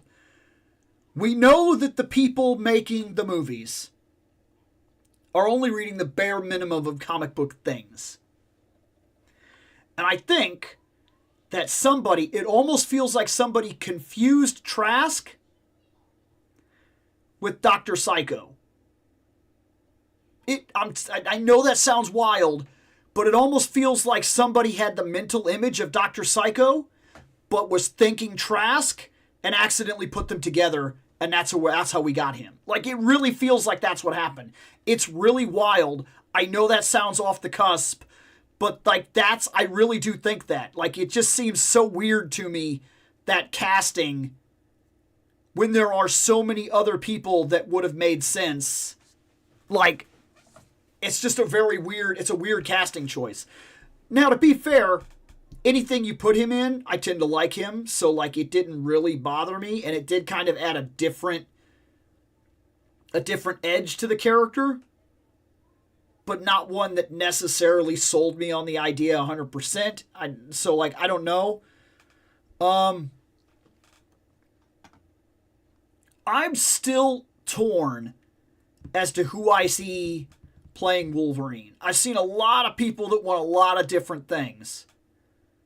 But I don't know if I've actually seen somebody come to me with an actor and say this, and got me to absolutely be like I've done where I've been like, I think he could do it. I think that'd be good. I think that's a good choice. But nothing has been like lightning struck, where somebody says, you know what I'm thinking? This. And I go, oh, now I can't unsee that. Like, I haven't had that happen yet with Wolverine. Magneto is tough. Magneto is very tough casting, especially if you want to keep his storyline intact.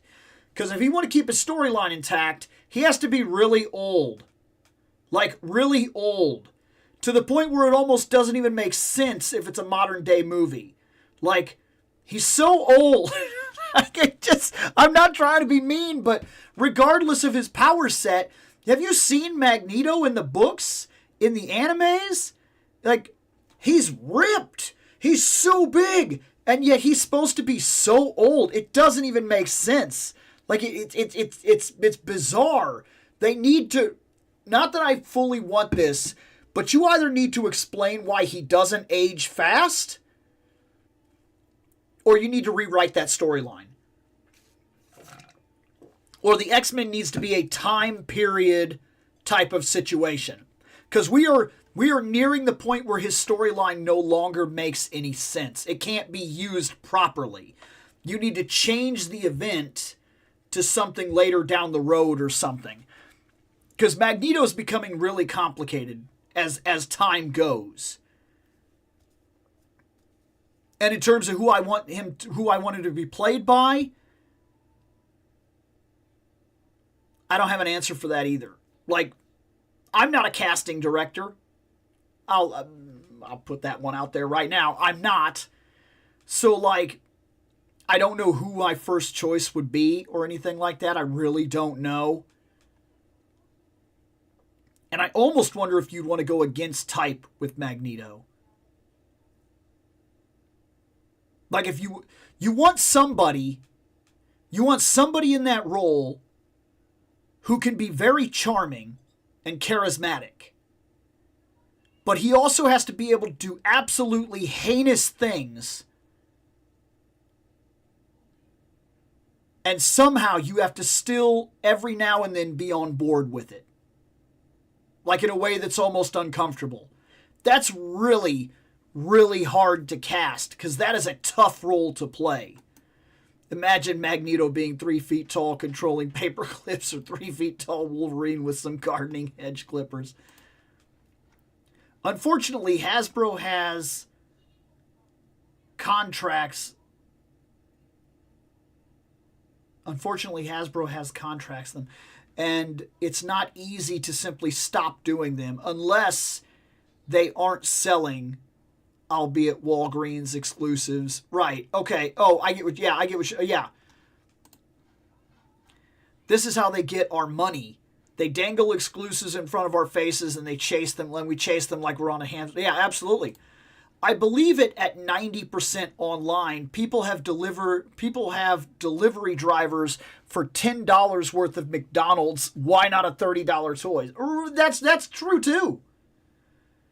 That's true too. I do wonder if I'm putting that number too high, but it really feels like, because look, I can go to Walmart or Target every single day for a month and never see a change in their inventory. I'm not even kidding. Like, I will see no change in the inventory at all. It is always looks the same, and always has the same guys there, and always has the same peg warmers. And it gets to a point where I start going, when do they stock? Where is stuff? Am I just always here after the guy came in and bought everything? Like, what? Where's the stuff? To the point where I've actually gotten now to where I don't bother with it. Like, I wake up and go, I'm going to get on my phone. There, I got what I want. And I'm you know what's more important to me than the hunt? Getting the thing I want. I want that turtle van. I don't want to hunt for it. I just want it. Done. Like, I'm sorry, but the convenience of it beats out the feeling that I get from driving to 9 stores, desperately hoping that one item appears in one store somewhere. I don't have time for that. Like, it's not like it was 15, 20 years ago. I'm sorry, it's not. That time has passed. Gas will not allow me to do that. My time will not allow me to do that. My life will not allow me to do that in the way that maybe I once could. And one could argue that even back then, I had a round of shops that I went to, but even then, you wouldn't have seen me driving to like 7 different GameStops to get the one game I wanted. I drove to one, checked it. If there was one closer by, I would check that, or I would go up and tell the guy at the counter, I need this. Send it to me.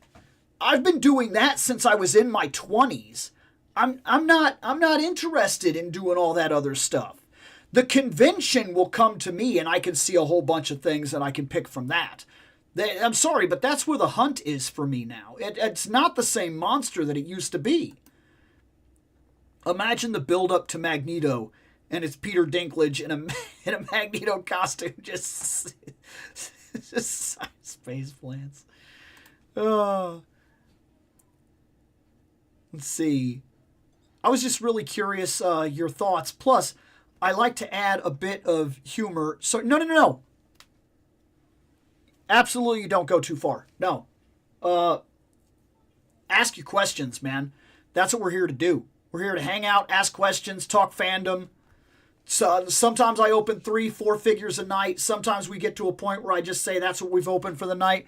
We're just hanging out, man. That's what we're doing. That's what these whole streams are about. We hang out, we talk, you ask your questions. If I have actual answers, I'll give them. If I don't, if I just don't have enough info, we stay away from the topic and I tell you that I can't really do it. We're just hanging out, man. And I'm not one of those people that gets all super offended or something like that. I don't understand that. You asked a question. I either know it or I don't. I have an idea or I don't. I honestly think of Marvel. I honestly think if Marvel made Deadpool in the 1990s, Jim Carrey would have been perfect.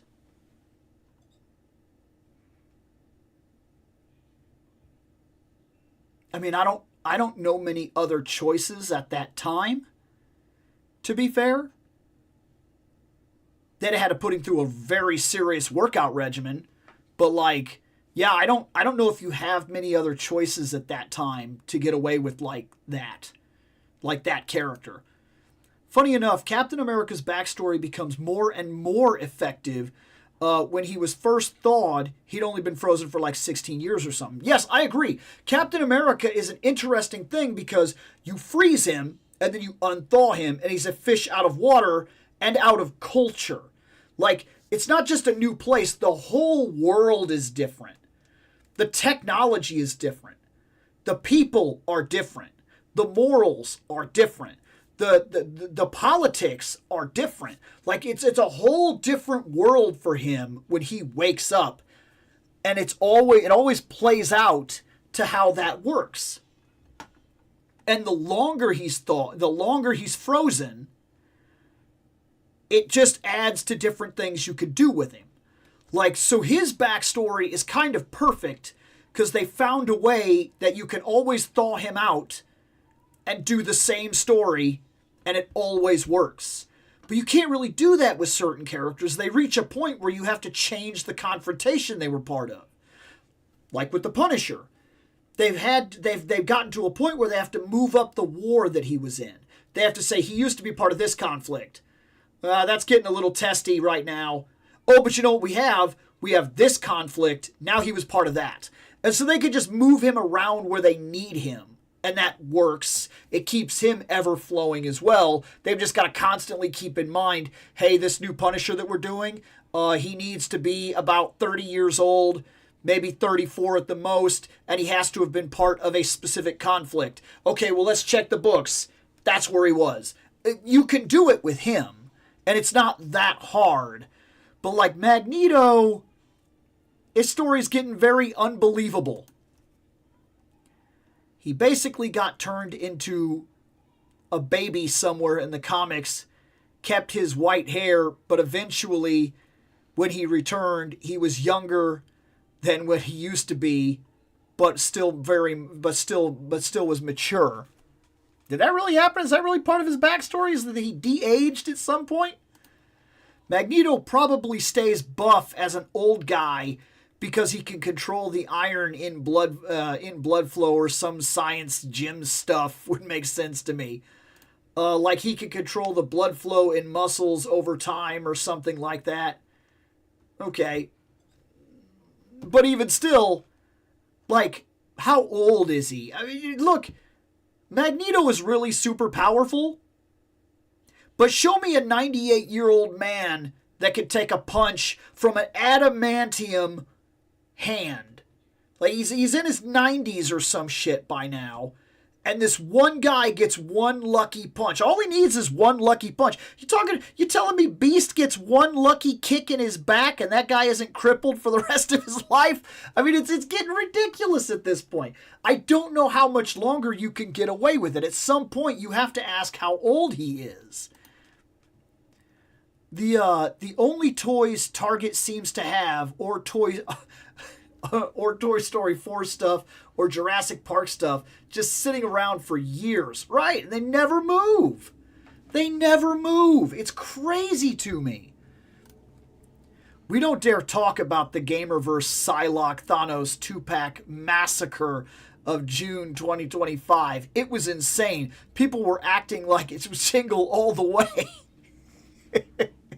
This is actually July. Did you like the rated R version of the Suicide Squad?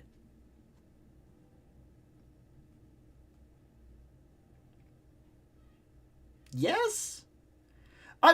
So that movie's weird to me. It feels like they started making one movie. Then they were like, nah, let's make this movie. And then they made that movie. But then they didn't have enough of this movie. So they took parts of this movie and they were like, ha-ha, movie. And, like, it's really off-putting. Because, like, I'm watching it and I'm like, hey, I'm kind of into this. And I'm like, but I don't like that. That's kind of stupid. Why are we doing this? Hey, I kind of like this. Who is that? Really? No. Now I hate this movie again. Ooh, wait a second. That's fun. Like, the movie drives me crazy. I have not seen the second Suicide Squad movie yet. I hear it's good. Like, I have actually been told that it's fun. The first one, it's like a hodgepodge of, oh, I like that. Oh, I hate that. Oh, I like that. Oh, I hate that. It's a really weird experience when I watch it. Jim Carrey would have been perfect as Plastic Man. Ooh! Oh, okay, that's one of those moments right there. I think he just did it. After he said that, now I want that. Like, that's like perfect now. Now I can't do it. Like, that, now that's kind of what I want. Jim Carrey as Madcap or Carnage. Now, I'm going to be honest with you. Jim Carrey, I have actually always thought, not in the time that he would have played it, because they weren't hiring him for stuff like that at the time. He wasn't tested. But when his acting ability got tested and you saw that he could do really dark stuff, I think if they would have been fair enough to give him the role, Jim Carrey would have been a very unsettling Cletus Cassidy. I think he would have been perfect as Carnage. Like, so spot on, so disturbing, especially because we know him the way we do, and we know that he's so fun, and then to see him play that character, oh, it would have been brilliant. I really do think he would have taken it by storm. That would have been his Heath Ledger. Because when they first announced the Joker, I was one of those people that said, the 10 things I hate about you guy? Really? That guy? A Knight's Tale? That guy? And I love him. I'm not kidding. This is not just like an aftermath. I'm dead serious. A Knight's Tale, I have a movie rack that sits, I have like a main movie rack, and then I have a side movie rack that only holds about 50 movies. A Knight's Tale is on that because Heath Ledger and that movie, that is one of my favorite movies ever made of all time. I love it. It's just super fun, and I've never ever watched it and been disappointed. Not ever. It's one of my favorite movies in all of existence ever. It sits on there, and he's part of the reason why. And even still, when they said he's going to be the Joker, I said, why? Like I was one of those guys. And I think Jim Carrey would have got the same response, and I think they would have ate it. Speaking of Cap, did you know that in the current Marvel, they just changed his history, saying he was not thawed out until after September 11th, 2001. So then he wasn't part of that. He came after. So in his current history, and see, but that's another thing with Captain. Captain, they got to do this too. Every now and then they got to change the point in time in which he was thawed out, because it doesn't make sense, because comic books, the way that they work, they don't allow anybody to really age or do what they're doing. So everybody has to be like perpetually in their 30s and 40s or whatever. And so you come across the point where you're like, well, how long ago did Captain get thawed out? Oh, well, originally he was thawed out back in like 1998. Well, that's not going to work for us anymore, because like Captain would be like 67 years old, because it's been 40 years. And then they go, oh crap. Oh,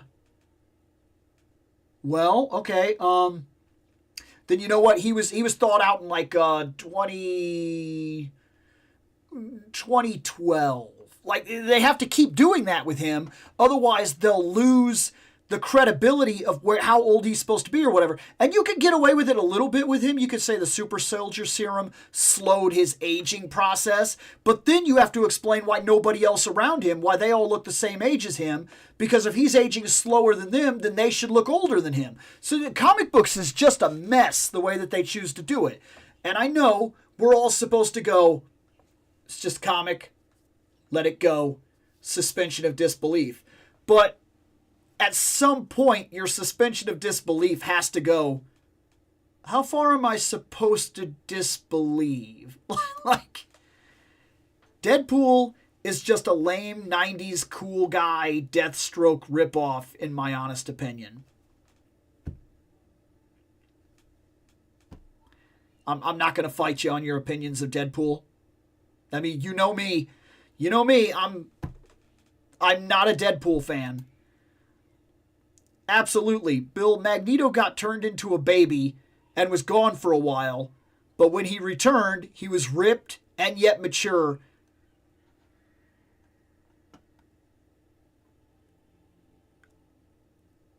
I'm dead serious. I am trying to remember this. I read a lot of X-Men over the years. This channel used to be something called Keeping Up with the X-Men. I'm dead serious. I do not remember that at all. Like, at all. But at the same time, Marvel is about so ridiculous with their X-Men stuff that I can't say they wouldn't do that, to the point where it makes me feel like what you are saying is 100%. And now I'm very curious, like, what the crap? He was a kid during World War II. Has to be close to 100 now. Right, I mean, I get that he's super powerful. But come on. Like my Aunt Petunia always said, you're dead. Dude, I love the Thing. I love him so much. I do. I don't care. I think the Thing is highly, highly underrated, if you want the truth of it.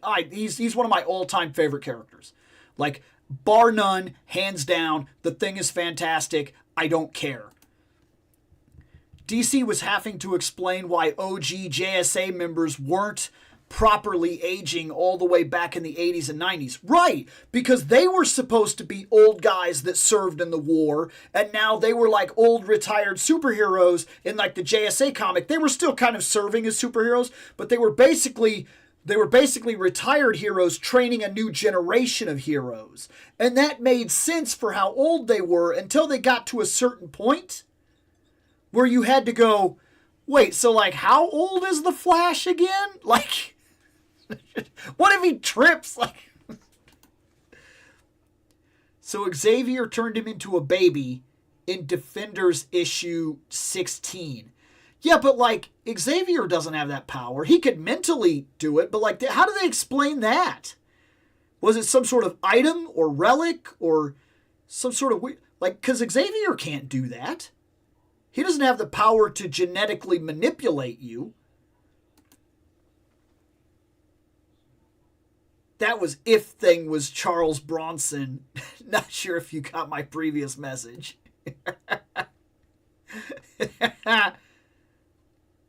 I still love the Thing. I wonder if I didn't actually, because now I'm looking for it.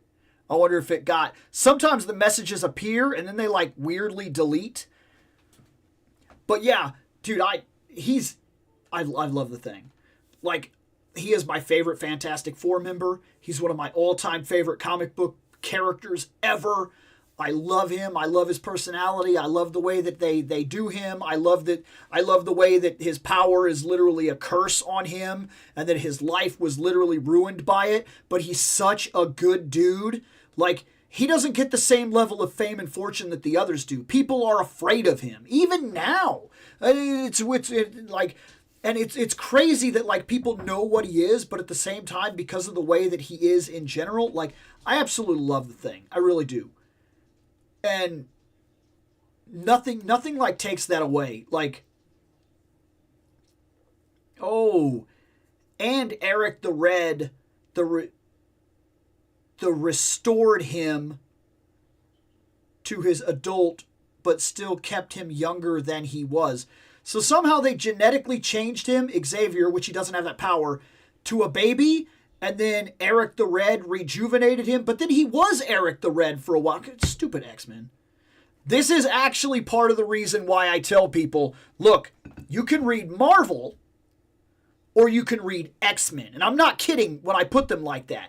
X-Men, by itself, is as complicated as the entirety of the Marvel Universe by itself. It is the most complicated thing that I know of in comics in a standard running chronology. Like, X-Men is unreal.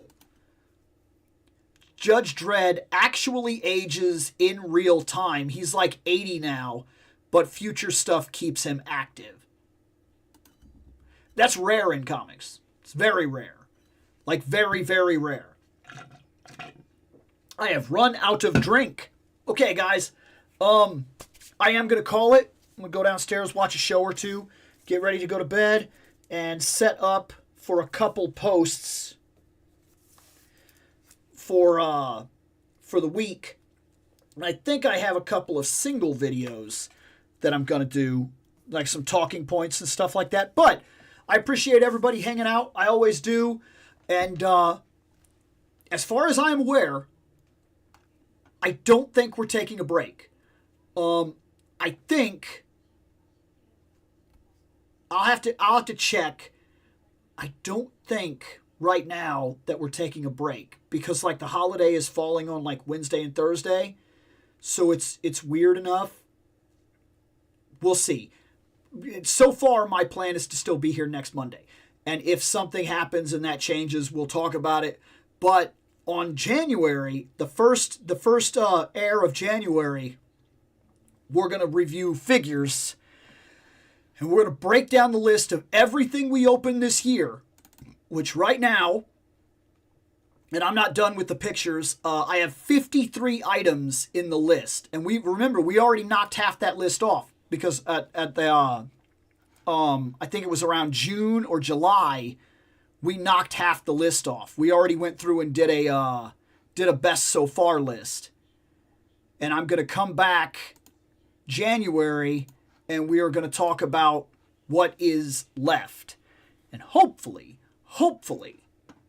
depending on the circumstance, early January, that camera's getting replaced. Hopefully by something really good, because what I've been looking at, it has a lot of promise. Anyways, thanks for hanging out. Also to you, man, Merry Christmas, Happy New Year, Merry Christmas, Happy New Year. Take it easy, guys. Take care of yourselves. I will, of course, keep doing the shorts and everything like that. And I'll catch everybody Monday. Thanks for hanging out with me. I'm going to get